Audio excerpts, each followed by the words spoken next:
Gold trusted gold buyers. మీరు తాకట్టు పెట్టిన బంగారాన్ని విడిపించి ఈ రోజు ఉన్న మార్కెట్ ధరకు కొనబడును.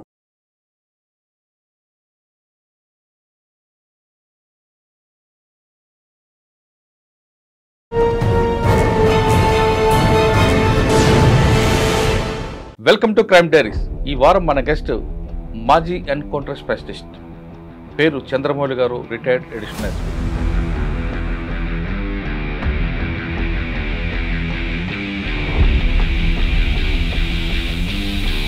మీరు ఒకవైపు ఒకరంటే మీ ఫ్యామిలీస్ కష్టాలు, వాళ్ళ నష్టాలు చాలా ఉన్నారు.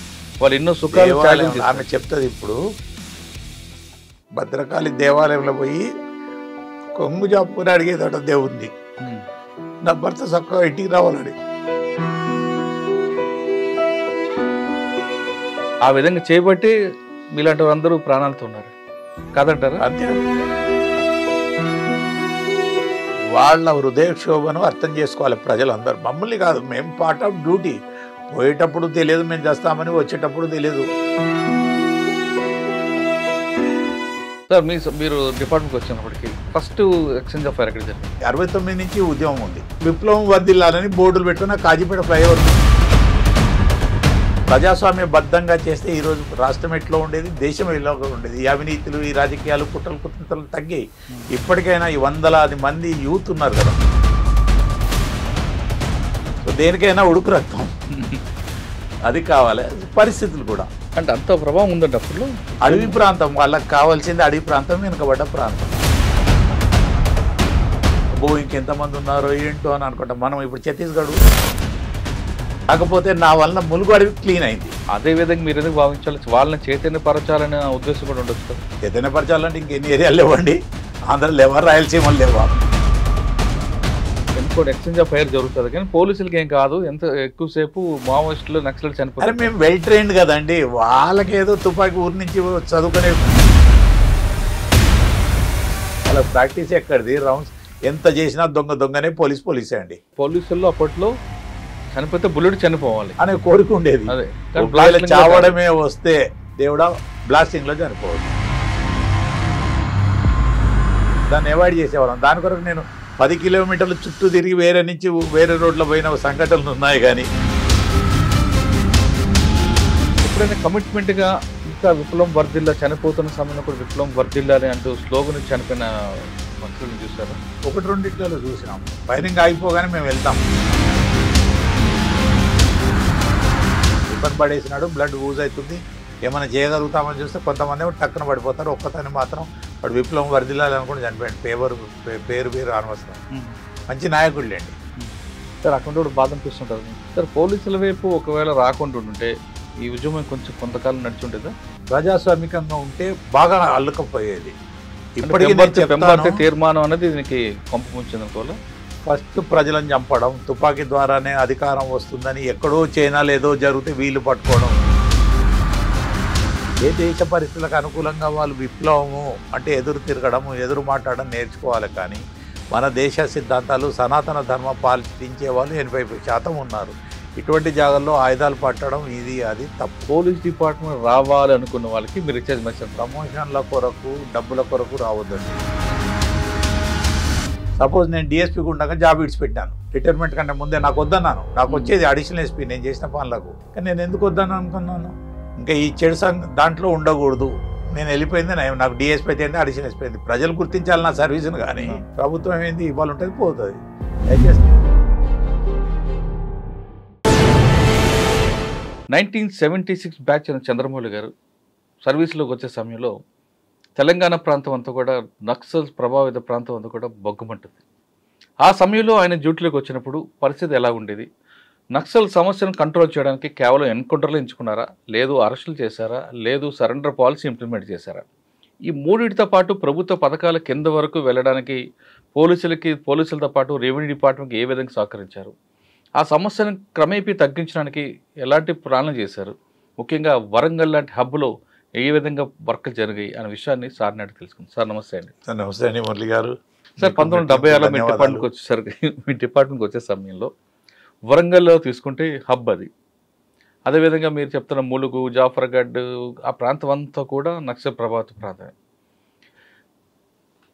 ఒక విధంగా చెప్పాలంటే పార్ట్ అండ్ ఎన్కౌంటర్లు ఈ విషయం కాసేపు పక్కన పెడితే ప్రభుత్వం కింద వరకు వెళ్ళి గ్రామీణ ప్రాంతాలకు వెళ్ళి ప్రభుత్వ పథకాలు తీసుకొచ్చాయంటే నక్సల్స్ ఆ విధంగా ఉండబట్టే ప్రభుత్వం కిందకు వచ్చిన విషయాన్ని మీరు నమ్ముతారా నమ్మరా? ఒకటి.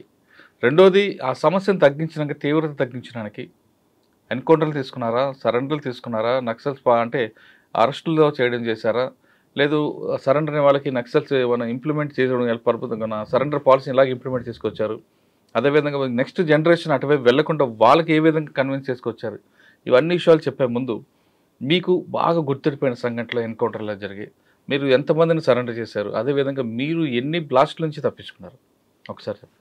మురళి గారు చాలా చాలా ధన్యవాదాలు మళ్ళీ పిలిచినందుకు. కాకపోతే ప్రజల్లో ఏమనుకుంటున్నారో ఏమో, వాళ్ళకు కూడా నన్ను చూస్తే బోర్ కొట్టింది కావచ్చు, కానీ నా లైఫ్ నాకు కూడా కొంచెం రిలాక్స్ ఉంటుంది జరిగిన చెప్పుకుంటుంటే. అంటే ఇక్కడ మీరు అన్నదానికి ఒక సమాధానం అండి. ప్రజలు కొంతమంది నచ్చుతారు, కొంతమంది నచ్చపోవచ్చు.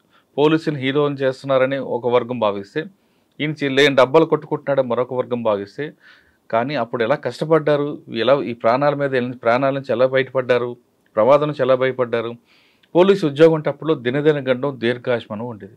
మీరు బయటకు వచ్చిన సమయంలో బయటకు వస్తే మీరు ప్రజల కోసం, వాళ్ళ ప్రాణాల కోసం కాపాడుతుంటే, మీ పిల్లల కోసం మీ భార్యలు ఎంత కష్టపడ్డారు, వాళ్ళు ఎంత టెన్షన్ భరించారు విషయం మీలాంటి వాళ్ళకే తెలుస్తుంది.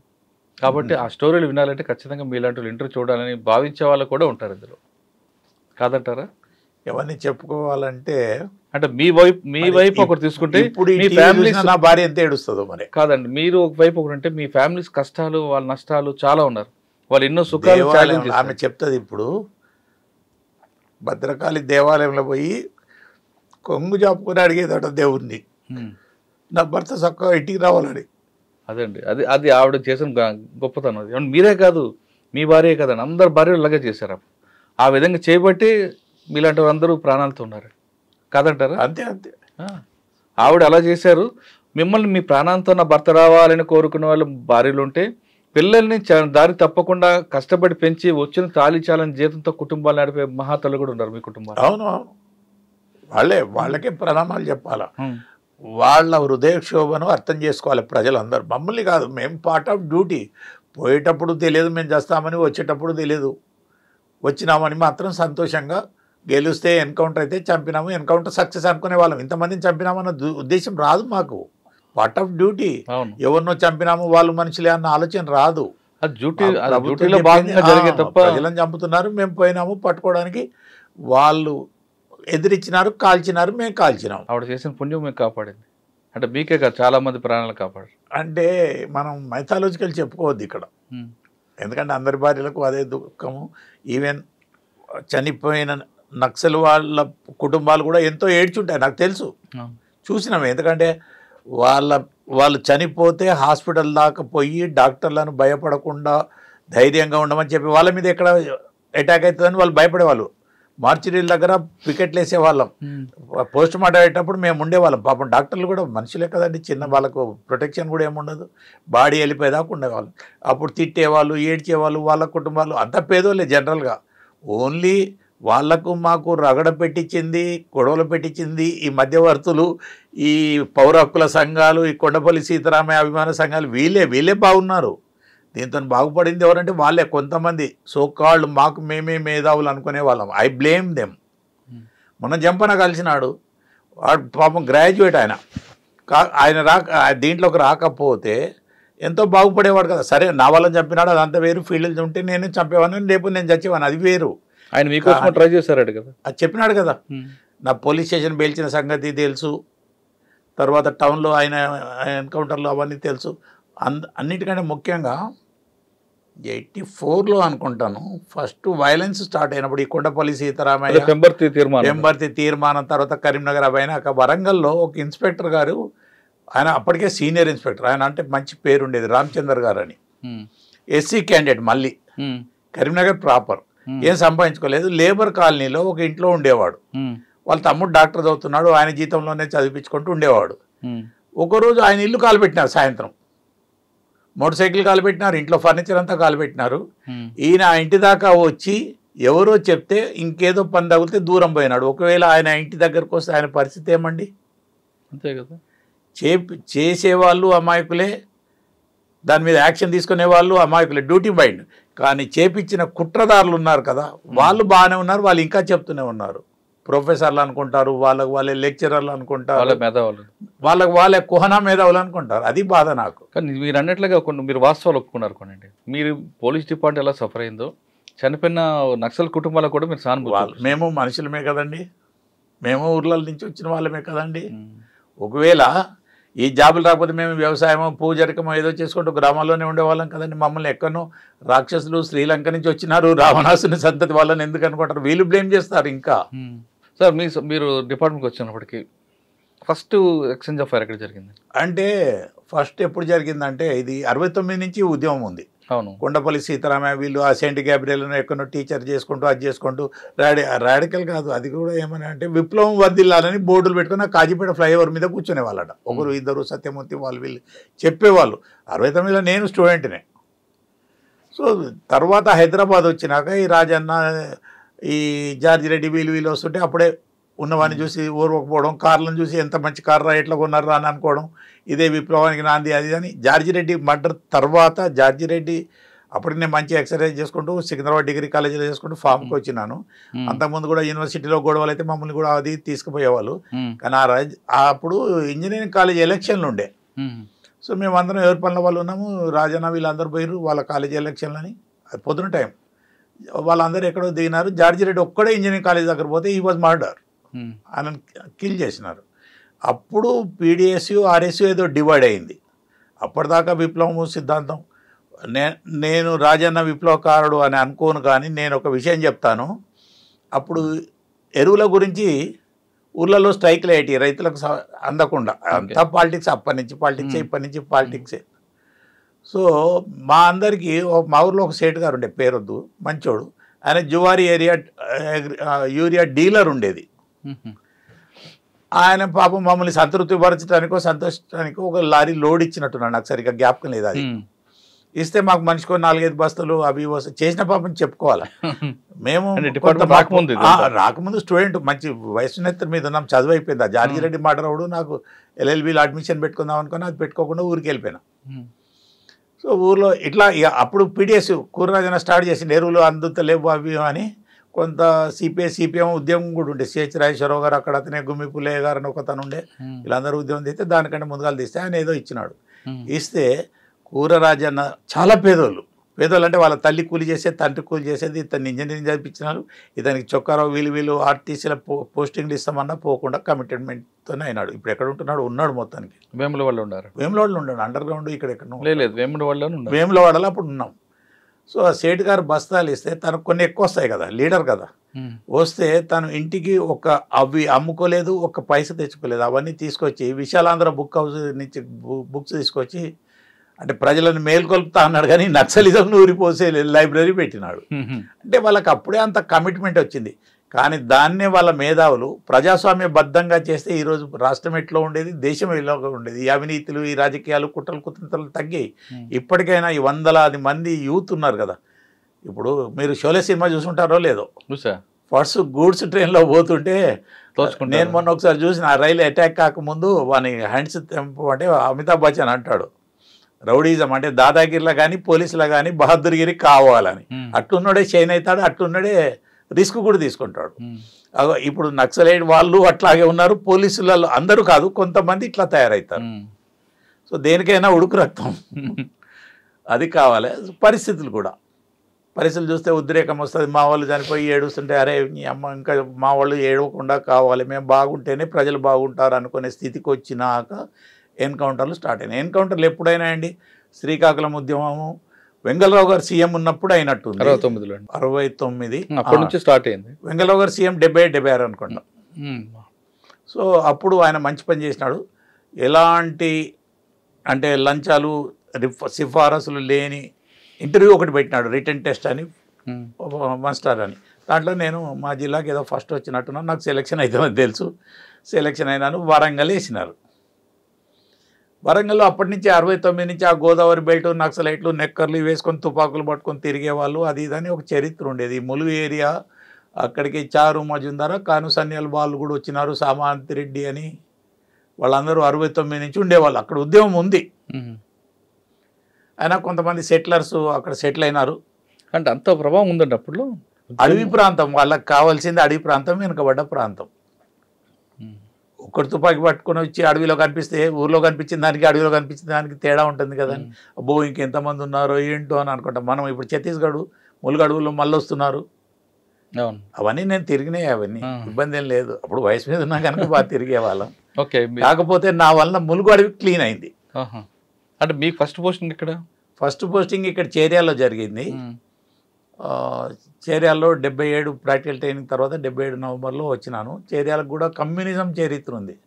చేర్యాల, సిద్దిపేట ఇవన్నీ ఎట్లున్నాయంటే అటు వరంగల్కు దూరం, ఇటు కరీంనగర్కు దూరం, ఇటు మెదక్ సంగారెడ్డికి దూరంగా ఉంటే ఆ బెల్ట్ అన్నీ పార్చి ఏరియాస్. అంత పంటలకి సరిగ్గా లేక ఇప్పుడు చాలా డెవలప్ అయింది, కానీ అప్పుడు ఉండేది. వీళ్ళందరూ పోలీసు దృష్టి లేని ప్రాంతాల మీదనే కాన్సన్ట్రేషన్ చేస్తారు.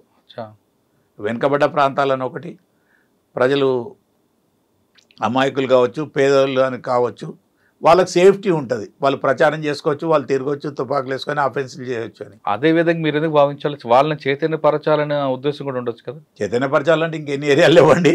ఆంధ్రలో లేవా, రాయలసీమలు లేవా, వెనుకబడ్డ ప్రాంతాలు. మాకంటే రాయలసీమ చాలా వెనుకబడ్డది. మరి అక్కడ ఎందుకు పోరండి? అక్కడ కూడా జరిగింది ఉద్యమం కొద్దిగా. అంటే అక్కడ కూడా ఉద్యమం వెళ్ళింది, కానీ తొందరగా నిష్ఫురణ అయిపోయింది. అవును. సో ఇక్కడ కూడా బాగా అయింది. రజాకార్ ఉద్యమం అయింది. పార్చి 4 జిల్లాల పట్టణ ఏరియా ఇది. అందుకే ఇప్పుడు సిద్దిపేట జిల్లా చేయడం చాలా మేలైంది. సో చేర్యాల తర్వాత చేర్యాల ఇన్సిడెంట్స్ చెప్తాను, 1-2 మర్చిపోయినాను. అక్కడ రజాకార్ ఉద్యమం అయింది. ఆ పక్కకు ఒక ఊర్లో బతుకమ్మలు ఆడిపించినారు కమ్యూనిస్టులు అని, అక్కడే జరిగింది. సో నేనున్నప్పుడు ఈ మెదక్ బార్డర్లో ఉండేది. చేర్యాల దాకా రాలేదు, చేర్యాల ప్రాపర్ అక్కడికి రాలేదు. ఒకసారి డిఐజీ జనక్ రాజ్ గారు అప్పుడు మెదక్ ఎస్పీ అనుకోండి, నేను చేర్యాలు ఉన్నప్పుడు మీరు సిద్దిపేట పోతుంటే దుద్దెడ అని ఒక విలేజ్ వస్తుంది. ఆ విలేజ్ పక్కకు బండార్పల్లి, బండంపల్లి ఏదో ఒక విలేజ్ ఉంది. అక్కడ ఒక సావుకారు ఎవరో పాపము అప్పటికే కొంచెం ఉద్యమం ఉందని ఇంటి ముందు గేదెలను కట్టేస్తారు, చెక్కలు పెట్టేసి దాంట్లో గడ్డేస్తారు. దాంట్లో గోల్డ్ పెట్టుకున్నాడు, అది దోసుకుపోయినారండి. వయస్మూర్తి ప్రోలిన్పియా వాళ్ళు, వాళ్ళకి ఎవరో ఇన్ఫర్మేషన్ ఇచ్చుంటారు. సో అది చూడడానికి వచ్చిండు. నాకు కొంచెం అనుభవం, ప్రోలిన్పియా వాళ్ళు తిరుగుతున్నారు. వయస్మూర్తి కొంచెం తిరిగేది. ఆయనది చేర్యాల దగ్గర ఎక్కడో ఊరు. తర్వాత దేవరూపుల దగ్గర ఎక్కడో పట్టుబడ్డాడు. హైదరాబాద్ నుంచి స్పెషల్ పార్టీ అని ఒకటి వచ్చింది. ఎంవి భాస్కరరావు గారు ఎవరు అడిషనల్ డీజీ ఉన్నప్పుడు పెట్టినాడు. కొంచెం నక్సలైట్ ఉద్యమం ఎక్కువైంది. బట్ తర్వాత నేను వరంగల్ పోకముందు తర్వాత డోర్నకల్ వెళ్ళినాను. ఏదో రౌడీలది లోకల్ ఇష్యూస్ అవన్నీ సెట్ అయినాయి. నేను కొట్టిన వాళ్ళకి ఇంకా అప్పుడప్పుడు ఇంకా దెబ్బలు ఉన్నాయి. ఆయన వచ్చి కలుస్తారు, మంచి ప్రేమ పడతారు, సెట్ అయిందని. తర్వాత మడికొండ వచ్చినాను. అంటే ప్లేన్ ఏరియాలకు ఉద్యమాలు తెచ్చినారు. అంతకుముందు అడవి ప్రాంతాలు 69, 71 ఉన్న ప్రాంతాలను వీడి ప్లేన్ ఏరియా స్టూడెంట్ ఉద్యమాలు, ఊర్లో గోటు విలేజెస్, దొరలను బయటకు పంపండి, దొరలను చంపండి, దొర ఏంద్రో అని పీకుడు ఏంద్రో అన్నప్పుడు వీళ్ళ పాటలు పీటలు అన్నీ వచ్చినాయి. దాంతో హయగ్రీవాచారి గారు అని ఒక మంత్రి గారు ఉండేవారు వరంగల్లో, నోటెడ్ పర్సనాలిటీ. అప్పుడు చాలా కాలం మంత్రిగా ఉన్నాడు ఆయన. ఇప్పటికీ ఫేమస్ అది. బట్టుపల్లి అని ఒక విలేజ్ ఉంది ట్రాక్ పక్కకు, కడిపికొండ, బట్టుపల్లి. వరంగల్ టోపోగ్రఫీ ఇదివరకు కూడా మేము చెప్పినాం మీకు. వరంగల్ చుట్టుపక్కల అన్ని చిన్న చిన్న పల్లెలు. పొద్దునే లేబరు టౌన్కి వచ్చి చేసుకొని పోయేవాళ్ళు. పక్కకు ఆర్ఈసీలో కొంత ప్రాబల్యం వచ్చింది. సో ఆర్ఈసీ నుంచి వచ్చి చంపుతారని ప్రజలలో నుంచి వచ్చి చంపుతారని ఆర్ఈసీలో కూడా భయపడేవాళ్ళు. ఆర్ఈసీలో ఒక బీహార్ స్టూడెంట్ మర్డర్ కూడా అయింది. దాంతో మన వాళ్ళు చాలామంది పిల్లలకు ఆర్ఈసీలో సీట్ వచ్చినా కూడా వేరే కాలేజీలో చదివించుకున్నారు, వేరే స్టేట్కి పంపించినారు. కానీ ఆర్ఈసీ అంటే అంత భయం అయ్యేది. సో హయగ్రీవాచారి గారు అని టార్గెటే అప్పటికి ఈ బట్టుపల్లి విలేజ్ పోయినాడు బస్సు ప్రారంభం చేద్దామని. అక్కడ ఉండే రాడికల్స్ ఎక్కువ గోదాములలో దాంట్లో పనిచేసేవాళ్ళు. ఆ ఒక్క విలేజ్ నుంచి 12 మందో 14 మందో చనిపోయినట్టు గుర్తు నాకు. ఎన్కౌంటర్లలో దాంట్లో పెద్ద స్తూపం మీద అందరి పేర్లు, నోటెడ్ విలేజ్ అది. తర్వాత కడిపికొండ ఇవి. ఆయనను దోతి ఇప్పించి పరిగెత్తించినారు, కొట్టి ఆ టెంట్ అంతా కాలబెట్టినారు. అది మెయిన్ ఉద్యమం. ఆయన నన్ను మడికొండ తీసుకెళ్ళినారు. మడికొండలో చిన్న చిన్న ఇన్సిడెంట్లు నేను వచ్చే ముందు అయినాయి. ఒక రెడ్డి గారిని నేను వచ్చినాక చంపినారు. ఒకతను పోతే ఊరు వాళ్ళే చంపేసినారు, బాయిలో బారేస్తే ఆ వాసనకు ఊరు వాళ్ళు పసిగట్టి చెప్తే 100 మంది వచ్చారు ఆ బాడీకి. అప్పుడు నాకు తెలిసింది ఇది రాడికల్ ఉద్యమం ఇది అని. కొన్ని బస్సులు కాలబెట్టినారు, దానికి ప్రొటెస్ట్గా అక్కడి నుంచి స్టార్ట్ అయింది. ఇంకా నేను అక్కడి నుంచి పోస్టింగ్ నాకు 83లో ఇంతజార్ గంజ్ అయింది. ఇంత జరగని పేరుకు బాగా డబ్బున సెంటర్లో ఉన్నా కూడా అంతా దానికి పేదరికం ఉన్న ఏరియాలు, లేబర్ ఏరియాలో దాని ఏరియా ఉంది. సో వీళ్ళ రాడికలిజం, వాళ్ళు కరపత్రాలు పంచుడు, బంద్ కాలిచ్చుడు, టెలిఫోన్ల ద్వారా బెదిరించుడు, ఎవడన్నా బంద్ చేయకపోతే వాళ్ళ దుకాణం కాలబెట్టుడు, ఇవి జరిగినాయి. చిన్న చిన్నవి. ఎక్కడో సందులో ఎవడదో కిరాణా వాడు బంద్ చేయలేదు పాపం, పేదోడు వాడు, అందులో ముస్లిం, వాడు దుకాణం కాలబెట్టినారు, బాంబేసినారు. ఏముంది కాలబెట్టారంటే మొత్తం బుడిదాయి దాకా కాదు. అట్లా విప్లవం జోరు పెరిగింది. నేను టౌన్కి వచ్చేసరికి హన్మకొండలో ఎక్కువ ఉండేది. కుమారస్వామి వాళ్ళు వీళ్ళు చాలా మర్డర్లు చేసుకుంటాడు, మర్డర్లు చేసుకొని పోలీస్ స్టేషన్ ముంగంటే షాపట, వాడికి ఎవరికి అనుమానం రాకుండా ఉంటే వాడిని కూడా రాడికల్ చంపి ఏదేదో అయిపోయింది. అది అప్పుడే ఎస్పీ ఎవరండి? ఎస్పీ గారు నేను పోయేసరికి రామావతార్ యాదవ్ గారు అని ఉన్నారు. రామావతార్ యాదవ్ కంటే ముందుగాల అక్కడ పెద్ద పెద్ద వాళ్ళు చేసినారు. భాస్కరరావు గారు చేసినారు, కృష్ణమూర్తి గారు చేసినారు. They are well versed with this subject. Krishnamurthy garu అక్కడ ఓఎస్డి, సార్ ఇప్పుడు ఇక్కడెక్కడ ఉంటున్నాడు ఏమని. వాళ్ళ పాప కూడా ఐజీ కర్ణాటకలో, ఆదోని నేటివ్ వాళ్ళది. ఎవరు పేరండి? కృష్ణమూర్తి గారు. మాలిని కృష్ణమూర్తి. రైట్.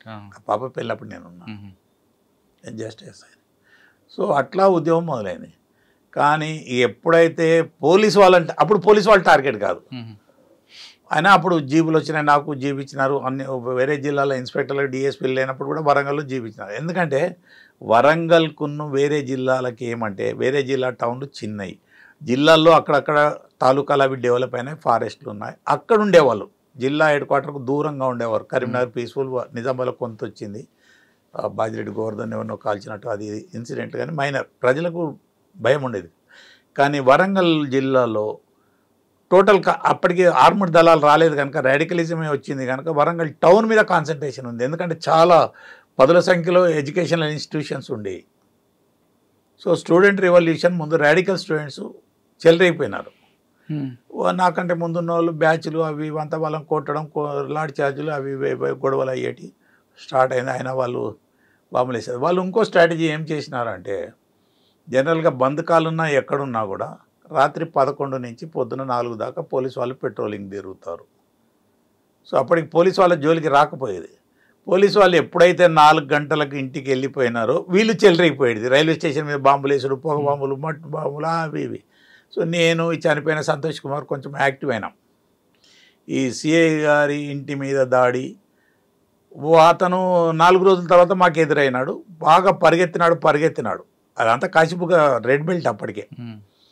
పరిగెత్తి ఒక చెరువు కట్ట దగ్గర ఆయన ఒక పెద్ద గోతుంది, మట్టి కొరకు తవ్వి, దాంట్లో పడ్డాడు. ఎందుకు పరిగెట్టారు? పోలీసు వాళ్ళం కదా, వాడు తప్పు చేసినాడు కదా, సిఐ గారింటి మీద బాంబులు వేసినాడు కదా, వాడు పరిగెత్తినా మాకు అనుమానం వచ్చింది, మేము పరిగెత్తినాం. నేను జీప్ నడిపినాను, డ్రైవర్ వీళ్ళందరూ పరిగెత్తినాడు. వాడు అక్కడికి నేను అతన్ని పరిగెత్తి అక్కడ పడిపోతే నేను అక్కడికి డాక్టర్లను తీసుకుపోయి చూపించినాను. కానీ ఈ వాజ్ డైడ్ అప్పటికే. తర్వాత ఎస్పీ గారు, అడిషనల్ ఎస్పీ గారు, ఓఎస్డీ గారు, నాయక్ గారు, ఓఎస్డీ అడిషనల్ ఎస్పీ ఉండేది, అరవిందరావు గారు ఎస్పీ వచ్చినాడు. రామావతార్ యాదవ్ గారు తర్వాత అరవిందరావు గారు వచ్చినాడు. Was in 83. సరే నాకు భయమే, ఈ అమ్మ లాకప్ డెత్ అంటారా, కస్టోడియల్ డెత్ అంటారా, ఏమో అని. అప్పుడు ఒకతను ఆర్పి సింగ్ గారు, ఇంకెవరో కలెక్టర్ ఉండేది, నాగార్జున గారు జాయింట్ కలెక్టర్ ఏదో ఉండేది, సబ్ కలెక్టర్, ఆయన ములుగులు ఉండేది. ఆయన ఇవన్నీ మాకు అగేన్స్ట్ రాసేవాడు. ఇంకా భయం, ఏం ఎన్కౌంటర్లో ఏమో ఎందుకు వచ్చినాం రా, ఉద్యోగానికి ఎందుకు వచ్చినాం, ఇది అదే. దాని తర్వాత సెకండ్ ఇన్సిడెంట్లు అవి ఇవి. ఒకసారి నాకు ములుగు స్పెషల్ డ్యూటీ పోతే అక్కడ ఒక ఎన్కౌంటర్ అయింది. సార్ సంతోష్ కుమార్ గారి దాడి చెప్పండి ఒకసారి. సంతోష్ కుమార్ మొదటి నుంచి నాకంటే సీనియర్, స్పెషల్ పార్టీలో యాక్టివ్ ఉండేవాడు. అరెస్టులు ఉండేవి. సంతోష్ కుమార్ ఆయనకు టీం అది ఇది ఉండేది, బాగా యాక్టివ్ కుర్రోడు. ఎప్పుడు పోలీస్ స్టేషన్ అడగాలి, పైరువి అని చేసేవాడు కాదు. మరి ఆయన ఎందుకు టార్గెట్ చేశారు వీళ్ళు? అరెస్టులు చేస్తున్నాడు అని మొన్న కూడా జంపని అన్నాడు కదా. సంతోష్ సిరాజ్ వాళ్ళు మొదటికెళ్ళి టార్గెట్లే అన్నాడు. సంతోష్ కదా కాజీపేట స్టేషన్లో. ఈ వరుసలో వరంగల్లో కాజీపేట ఇన్సిడెంట్ అయింది. ఎస్ఐ యాదగిరి రెడ్డి గారిని చంపడం బాగా ప్రెసిపిటేట్ అయింది మ్యాటర్. అప్పటిదాకా ఇన్నైనా నీ అమ్మ భార్యతో ఉండగా ఆమె చనిపోవడు, ఏడ్చుడు, తెల్లవారి మా పక్కింట్లోనే కూర్చుని పెట్టుకుని, మా పక్కకే ఎంజిఎం ఉండేది, ఆ మేడం వాళ్ళు వీళ్ళందరూ ఏడిస్తే చాలా బాధలైనాయి. సో ఇక దాంతో బాగా ఎన్కౌంటర్లు స్టార్ట్ అయినాయి. అంటే కాజీపేట ఇన్సిడెంట్ తర్వాత ఎన్కౌంటర్లు స్టార్ట్ అయినాయి ఎక్కువ. పోలీస్ అప్పర్ హ్యాండ్కి రావడానికి ట్రై చేస్తుంది అంతే. ఇంకా వీళ్ళని కట్టేలు చేయాలి. మా ప్రాణాలకి రక్షణ లేకపోతే మేము ప్రజలకి ఏం రక్షణ ఇస్తాము, ఉద్యోగాలు ఏం చేస్తాము అండి. అయితే ఉద్యోగం వదిలిపోయినా కష్టమే. ఆయన కూడా యాదగిరి గారు కూడా ఫ్యామిలీకి ట్రైన్ ఎక్కించడానికి వచ్చినప్పుడు కదా మద్రాస్ ఎక్స్ప్రెస్ సరిగ్గా 7 గంటలకి 7:30కి వస్తుంది. అప్పటికి ఒక లాకప్ డెత్ అయింది అక్కడ పాపం బ్యాడ్ లక్. మడికొండ నుంచి సుదర్శన్ ఎవరో ఉన్నాడు. చాలా రోజుల తర్వాత అతను దొరికినాడు. వాడు ఏదో అండర్ గ్రౌండ్ పోయి అది ఇది వీక్ అయ్యి అది చేసినాడు అంటే దాంట్లో మేస్టిల్ ఎంక్వైరీ అయింది. అన్నయ్యనే కష్టపడ్డారు. మాకు మేస్టిల్ ఎంక్వైరీలు అంటే భయం ఏంటి. అప్పుడు ఈ తహసీల్దార్లు సరిగ్గా రాకపోయేవాళ్ళు, రాయకపోయేవాళ్ళు. ఈ నాగార్జున గారు ఎట్లా చెప్తే మాకు చాలా మేజిస్ట్రేట్ ఎంక్వైరీలు మాకు అగేన్స్ట్గా రాసేవాళ్ళు. తర్వాత ఆడియో చేసి అవి చేసి ఇవి చేసి పోస్ట్ మార్టం దానికి ప్రతీకారంగా యాదగిరి ఇక ప్రెసిపిటేట్ అయింది. లాకప్ డెత్ అయింది. అన్ని జిల్లాల్లో అయినాయి. వరంగల్లో ఒక 3-4 మీద రక్కీ చేసినారు. సంతోష్ కుమార్, నేను, యాదగిరి ఇంకెవరో ఉండరు. యాదగిరి రెడ్డి అయిపోయినాడు పాపం బ్యాడ్ లక్. 4 టార్గెట్లు ఉన్నా కూడా కొంచెం అరెస్టులు చేసేవాళ్ళం. ఈ రాడికల్స్ను వీటికల్స్ను పోలీస్ స్టేషన్ల ముంగట బట్టలు ఇప్పించి పెట్టడం అది ఇదంతా. ఇప్పుడు అవన్నీ ఇల్లీగల్ అనిపించవచ్చు, అప్పుడు లీగలే. సో యాదగిరి రెడ్డిని రెడ్డి అనగానే భూస్వామి అంటారు వీళ్ళు. అందులో పేదవాళ్ళు ఎంతమంది లేరండి పాపం. కూలి పని చేసుకునే వాళ్ళు కూడా ఉన్నారు. ఆ కులంలో పుట్టడం తప్ప మా అగ్రవర్ణాలలో పేదోళ్ళు లేరా? మేం కాదా? ఎందుకు లేరు మరే చాలా మంది ఏదో మమ్మల్ని అగ్రవర్ణము అని ఒక బిరుదిచ్చారు వీళ్ళందరూ. కులం ఏందో. యాదగిరి గారి టార్గెట్ ఎలా జరిగిందండి ఆ రోజు? సో అందరం కొంచెం వరంగల్లో పోలీస్ మీద యాక్షన్ కావాలని ఒక నిర్ణయం ఉంది. ఇంకా వరంగలే బాకీ ఉంది అనుకున్నాం. ఒకటి రామచందర్ గారు ఇంటి మీద దాడి చేసినారు. ఆయన రాలేదు. తర్వాత పాపం ఆయన ఎస్సీ, ఆయన కూడా బాగా పనిచేసేవాడు. ఆయన ఎలాగో తప్పిపోయినాడు. యాదగిరి రెడ్డి అయిపోయినాడు. ఆయన మీద కాన్సన్ట్రేషన్ అయింది. అక్కడ ఒక రైల్వే నుంచి బక్కన్న ఎవడో పిల్లవాడు ఉండే వాడు. తర్వాత ఈ ఆర్కే, వీళ్ళందరూ ఒక టీం ఉండే. ఆర్కే అంటే రామకృష్ణ వాళ్ళ నాన్న ఆర్టీసీలో కంట్రోలర్ చేసేవాడు. బ్రాహ్మణ పిల్లవాడు, Thorrur area. Polytechnic student. Polytechnic was the generating point university కంటే అప్పుడు ఎక్కువ. ఇంజనీరింగ్లు ఇవన్నీ వచ్చి నాకు పాలిటెక్నిక్లోకి ఉద్యోగాలు కూడా తగ్గినాయి కనుక కొంచెం డిస్కషన్లో ఉన్నాడు. తర్వాత ఇంకెవరు Nageswara Rao, all India radical union. అక్కడ దక్కనే బ్రాంచ్లు కానీ వీలు పెట్టడం ఆల్ ఇండియాలో ఉందరని బ్రాంచ్ అని చెప్పడానికి. వీళ్ళందరూ పైకి పోయిన వాళ్ళే. అంటే యాదగిరి గారి ఇన్సిడెంట్ సార్ చెప్పండి, ఎలా జరిగింది? యాదగిరి రెడ్డి గారు అప్పటికి లోకల్ పోలీసు వాళ్ళనే గన్మెన్లుగా పెట్టుకున్నాం. ఏదో గన్ పట్టుకొని వాడు వస్తుండే రైటర్ మేము పోకుండా. ఆ రోజు నాకు కోర్టుకు వచ్చినాము. కోర్టుకు పోతే అన్న ఆర్ఈసీల పని ఉంది అంటే అన్ని జిల్లాలో అయిందన్న. ఇద్దరం మాట్లాడుకున్నాం. అన్ని జిల్లాలో అయిందన్న, మనం కొంచెం జాగ్రత్తగా ఉందాం, కొద్ది రోజులు ఇక బాకీ వాళ్ళకి వరంగలే మిగిలి ఉందంటే నేను స్కూటర్ మీద వచ్చింది. ఇంకా ఆ రోజు ఆయన ధైర్యం చూడు యాదగిరి రెడ్డిది. ఏమన్నారు? జీప్ ఉంది, కానిస్టేబుల్ ఉన్నారు ఎంబడి, కానీ కోర్టులో పని ఉందని స్కూటర్ మీద వచ్చిండు యాదగిరి రెడ్డి. అన్న ఒక్కనే తిరుగుతున్నావు జాగ్రత్త అని చెప్తే, ఏదన్నా ఇంకుంటా నేను కూడా అలర్ట్ చేసుకోవాలి, కొంచెం నాకు కూడా అనుమానం వస్తుంది. అది ఆయన దగ్గర ఒక లాకప్ డెత్ అయింది కదా. వాడు కడిపికొండ వాజ్ రెడ్ విలేజ్ అప్పుడు. దానికి బదులా కావచ్చు, ఏదైనా కావచ్చు. సంతోష్ ఒకటి యాక్టివ్ ఉన్నాడు. నా 1-2 ఏదో ములుగులో నాకు ఎన్కౌంటర్ ఏదో అయింది అప్పుడు నర్సాపూర్లో. ఇప్పుడు మీరు భూపాలపల్లి పోతుంటే 2 సమాధులు కట్టి ఉంటాయి. అక్కడ మాకు ఎన్కౌంటర్ అయింది అప్పుడు. అది చిన్నది. తర్వాత యాదగిరి రెడ్డి కూడా జాగ్రత్తగా ఉంటాడు. ఆరిసిపోతా అంటే కూడా వద్దన్నాం. ఆ రోజు సాయంత్రం ఆయన ఫ్యామిలీ పోదామని ఖమ్మం పోదామని, ఖమ్మం దగ్గర వాళ్ళ ఊరు పుల్లూరు ఏదో ఉంది అంటే పంపిద్దామని పోయిండట. పోతే ఆ నిచ్చెన ల్యాడర్ ఉంటాయి కదా పైన వంతెన బ్రిడ్జ్, అక్కడ పెట్టి వస్తుంది జనరల్ కోచ్ ఏదో కోచ్ వస్తుంది అని అక్కడ వాళ్ళు నిల్చున్నారట. 2 కానిస్టేబుల్ కూడా ఉన్నారు. కుమారస్వామి ఇంకెవరు పేరుంది చారి, యాదగిరి స్వామి. వాళ్ళు ఉంటే పైనుంచి ఒక బాంబు వేసినారు. కింద 2 ఉన్నారు. బాంబు అటు చూస్తుంటే పక్కలు కాల్చేసినారు. కాల్చేసి పారిపోయినారు. దాంట్లో పులి అంజయ్ అని ఒక తను వచ్చిండు. అప్పుడు బీడీ చదవడానికి వచ్చిండు. ఏ జిల్లానో ఆదిలాబాద్ కన్నారు. అతను తర్వాత స్టేట్ ప్రెసిడెంట్ ఏదో స్టేట్ సెక్రటరీ అయినాడు పులి అంజయ్ అని. నాకు కూడా ఒకసారి మిస్ అయింది కానీ. సో వాళ్ళందరూ ఇన్వాల్వ్ అయినారట. అంటే భార్య ముందే జరిగింది. భార్య పాపం ఆమె తెలియపడిపోయింది అప్పుడు. అరవిందరావు గారు ఎస్పీ పరిగెత్తిపోయినాడు స్టేషన్కు. ఎవరు పోలేదు, ఇల్లు అయిపోయింది పాపం. గవర్నమెంట్ చాలా సీరియస్గా తీసుకున్నది. అయితే అప్పటికి బాగా కసి వచ్చిందా? ఇక కసి అంటే ఆ ఏడుపులు చూస్తే మాకు ఏడుపు వస్తుంది. నీ అమ్మ కోపం వచ్చింది. వీళ్ళేంద్ర కొడుకులు తుపాకులు ఇంత మేము ఉంటే మమ్మల్ని చంపితే ప్రజలకి ఎవడు దిక్కు, దేవునికి ఎవడు దిక్కు, మా కుటుంబాలకి ఎవడు దిక్కు కదా అనుకున్నాం. కానీ యాక్చువల్గా మేము తలుచుకుంటే ఎంతోమందిని ఇల్లీగల్గా తీసుకుపోయి చేయొచ్చు. అట్లా జరగల. ఆఫీసర్లు చాలా స్ట్రిక్ట్ ఉండేవాళ్ళు. దొరగారు డిఐజీ ఇంటెలిజెన్స్ అనుకుంటా, వరంగల్ డిఐజీ చేసిపోయినాడు. వరంగల్లో కూడా వాళ్ళని మార్చాలని చాలా రిఫార్మ్స్ తీసుకొచ్చినాడు. వాళ్ళది కూడా రాడికల్స్ పార్టీలు ఎట్లన్నా మనకు కూడా ఒక పోలీసుల తరఫున ఒక టీం పెట్టేసి వాళ్ళని మంచి ఫామ్లో తీసుకొచ్చి జానపద తిప్పినాడు. కళాజాతర బృందాలు కళా బృందాలు పెట్టారు. కళా బృందాలు ఊర్లో తిప్పేవారు. అది వాళ్ళకి పోలీస్ స్టేషన్స్ కూడా అవి ఇచ్చి బాగా చేసిన రిఫార్మ్స్, కానీ వాళ్ళ మీద పని చేయలే అది. సో దీని మీద చంపంగానే గవర్నమెంట్ బాగా ప్రెస్టేజ్ తీసుకున్నారు. అప్పుడు మాకన్నారు, సీఎం గారు కూడా చాలా కోపానికి వచ్చినారు. ఇంత రైల్వే స్టేషన్లో జరిగితే మరి ప్రజలకు ఎక్కడ రక్షణ ఉంటుంది అది అని చంద్రబాబు గారు అనుకుంటున్నాం. సో అది గొడవైంది, దానికి కౌంటర్ ఏదో అయిపోయింది. తెల్లారి అదొక పెద్ద దెబ్బ తగిలింది వాళ్ళకు. అంటే ఆ డెడ్ బాడీ అంతిమయాత్రలో ఒక ఇన్సిడెంట్ జరుగుతుంది. ఒక ఆర్ఎంపీ డాక్టర్, ఆర్ఎంపీ కాదు, పీడియాట్రిషియన్ అట. ఇప్పుడు శత్రువు యుద్ధము రెండే ఉంటాయి. నేను డాక్టర్ను, నేను పూజారిని, మా నాయన పూజారి, అది ఇది అంటే ఓడుకుంటాడు, నన్ను చంపకుండా విడిచిపెడతారా? అది అప్పటికి చాలామంది మారినారు. మేము చాలా వందల మందిని సరెండర్ చేయించినాం. కొంతమందిని వీళ్ళు చంపినారు, కొంతమందిని కొట్టినారు. మరి అది అయిందని అప్పుడు రిపోర్ట్ రాసినారు. అంటే యాదగిరి గారి ఇష్యూ తర్వాత నెక్స్ట్ డే జరిగిన ఇన్సిడెంట్తో వాళ్ళకి పెద్ద దెబ్బ, పోలీసు కూడా ప్రెస్టేజ్గా తీసుకుంది. అంతే. ఇంకా అక్కడి నుంచి war. It was the war not against the government. It may be against the government, but particularly the police. Okay. వాళ్ళు మొత్తం పోలీసులను చంపుదాం అనుకున్నారు ఏమో. గుళ్ళల పైన కానిస్టేబుల్ కాదు, ఆర్ముడు ఏదో ఎక్స్చేంజ్ ఆఫ్ ఫైరింగ్, అది వేరు. వాళ్ళు ఎవరు దొరికితే వాళ్ళు చంపడం స్టార్ట్ చేసినారు. దానికి బదులా ఇది ఒకటి అయింది. అయినాక కొంత కామ్ అయింది. కానీ గవర్నమెంట్ ఆగలేదు. చలో వాళ్ళని చేంజ్ చేయాలి, విపన్స్తోనే వాడు ఉండకూడదు, వాడు ప్రజలను చంపే ఉద్యమం ఆగాలి, దాన్ని ఒక కట్టెల స్థితికి తీసుకురావాలి. ప్రజలను కూడా చాలామందిని చంపినారు.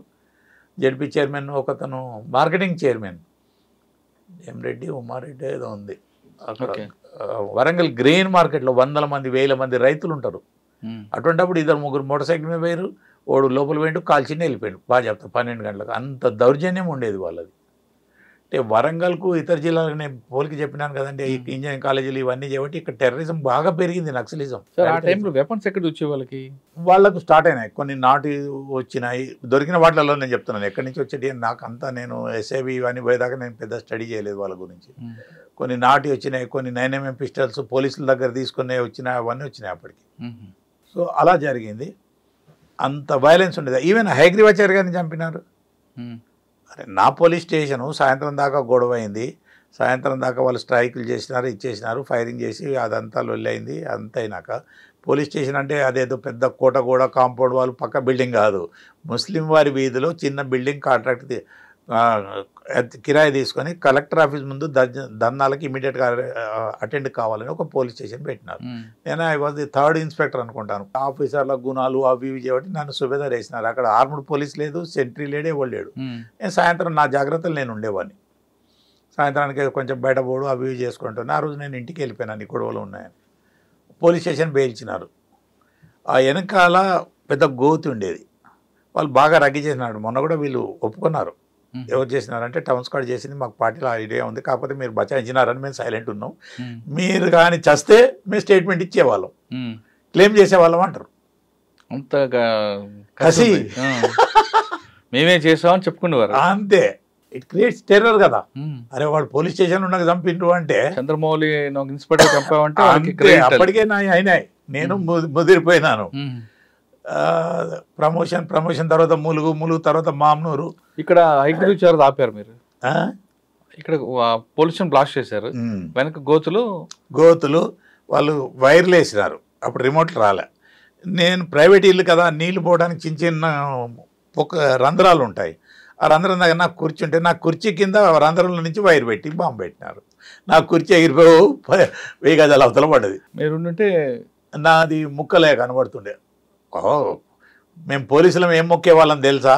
సస్తే ఫైరింగ్లో బుల్లెట్తో చావాలి కానీ ఈ వీటిలలో చావకూడదు బాంబ్ బ్లాస్టింగ్లో. నేను చూసినాను ఒక 2-3 మావోలను చనిపోయి నాకు ఫారెస్ట్కి పోయి ముక్కలైతే అది బాడీ అంగీలో దిక్కు లాగు పేలికలయ్యి చెట్లకు ఊగులాడబడుతుండే. భయంకర దృశ్యం అవి. మరి ఇప్పుడు ఎస్ఐబీలకి ఫోటోలు ఉన్నాయో లేవో నాకు తెలియదు.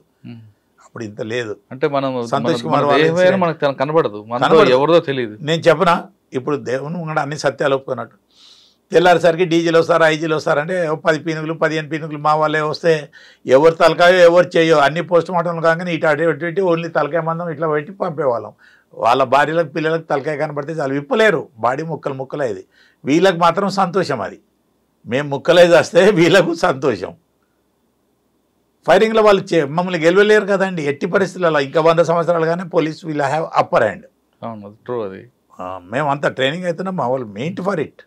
అందులో వ్యాస్ గారు గ్రేవౌండ్స్ పెట్టినాక one of the best anti terrorist force in the country అది. కానీ వాళ్ళు ఒకటి క్లైమ్ చేస్తారు ఇప్పుడు కూడా, పోలీసులు ఎన్నుకోని ఎక్స్చేంజ్ ఆఫ్ ఫైర్ జరుగుతుంది కానీ పోలీసులకి ఏం కాదు, ఎంత ఎక్కువసేపు మావోయిస్టులు నక్సలైట్ చనిపోతారు. మేము వెల్ ట్రైన్డ్ కదండి, వాళ్ళకేదో తుపాకీ ఊరి నుంచి చదువుకునే కుర్రోని పట్టుకొచ్చి తుపాకీ చూపెట్టేసి ఒకరిని ఇద్దరిని చంపించి అడవిలో తీసుకుపోయినాడు. వాళ్ళకి ప్రాక్టీస్ ఎక్కడిది, రౌండ్స్ ఎంత చేసినా దొంగనే పోలీసే అండి. పోలీసులో ఉండి నేను దొంగతనం చేసినా నా భయం నాకే ఉంటుంది. That system is there. చూసినాం కదా, అబ్బో చాలా ఘోరం ఉంటుంది. అంటే పోలీసుల్లో అప్పట్లో చనిపోతే బుల్లెట్ చనిపోవాలి అనే కోరిక ఉండేది. ఒకవేళ చావడమే వస్తే దేవుడా బ్లాస్టింగ్లో చనిపోవద్దు. అందుకే ఎక్కడన్నా కొత్తగా రోడ్డు పోస్తారు, డైవర్షన్ ఉంటుంది, అది ఇది, దాన్ని అవాయిడ్ చేసేవాళ్ళం. దాని కొరకు నేను 10 కిలోమీటర్లు చుట్టూ తిరిగి వేరే రోడ్లో పోయిన సంఘటనలు ఉన్నాయి. కానీ ఆ బెండ్ ఒక్క 500 గజాలు నేను ఆ రోడ్డు మీద రాలేదు. నేను ములుగులో పనిచేసినప్పుడు వరంగల్ వద్దామంటే ఎప్పుడన్నా అక్కడ ఎప్పుడు రోడ్ రిపేరింగ్లు అవి ఉండే, అవి చూస్తే నాకు భయం. వయా ములుగు గన్పూర్ పర్కాలు అట్లా తిరిగి వెళ్ళేవాడిని. అండ్ చాలా రోజులు మేము ఏం ప్రాక్టీస్ చేసినామంటే డే టైం అసలే ట్రావెల్ చేయకపోయేవాళ్ళం. నేను హైదరాబాద్ హైకోర్టుకు వచ్చినా ఏదొచ్చినా రాత్రి 9, 10, 12 గంటలకు బయలుదేరే వాళ్ళం. 3 గంటలకు వచ్చేవాళ్ళం. తెల్లవారు అన్నీ పని చేసుకొని వచ్చేసుకొని గన్మేళ్ళందరినీ రెస్ట్ తీసుకోమని రాత్రి మళ్ళీ 12 గంటలకు బయలుదేరి 3 గంటలకల్లా చేరు. మా బండ్లు ఐడెంటిఫై కావు. అండ్ ఆ రాత్రి ఉన్నోడు కూడా ఎవడన్నా మా కొరకు వెయిటింగ్లో ఉన్నోడు అని నిద్రమోపులు ఉంటాడు. ఎందుకు 2-3 ఫస్ట్ నేను ఉన్నప్పుడు 5-6 రైల్వే గేట్లు ఉండేవి. తర్వాత 3, 4 కుదించుకున్నారు. రైల్వే గేట్ల దగ్గర కూడా ఫైరింగ్ అయింది అంతకుముందు అయిందే.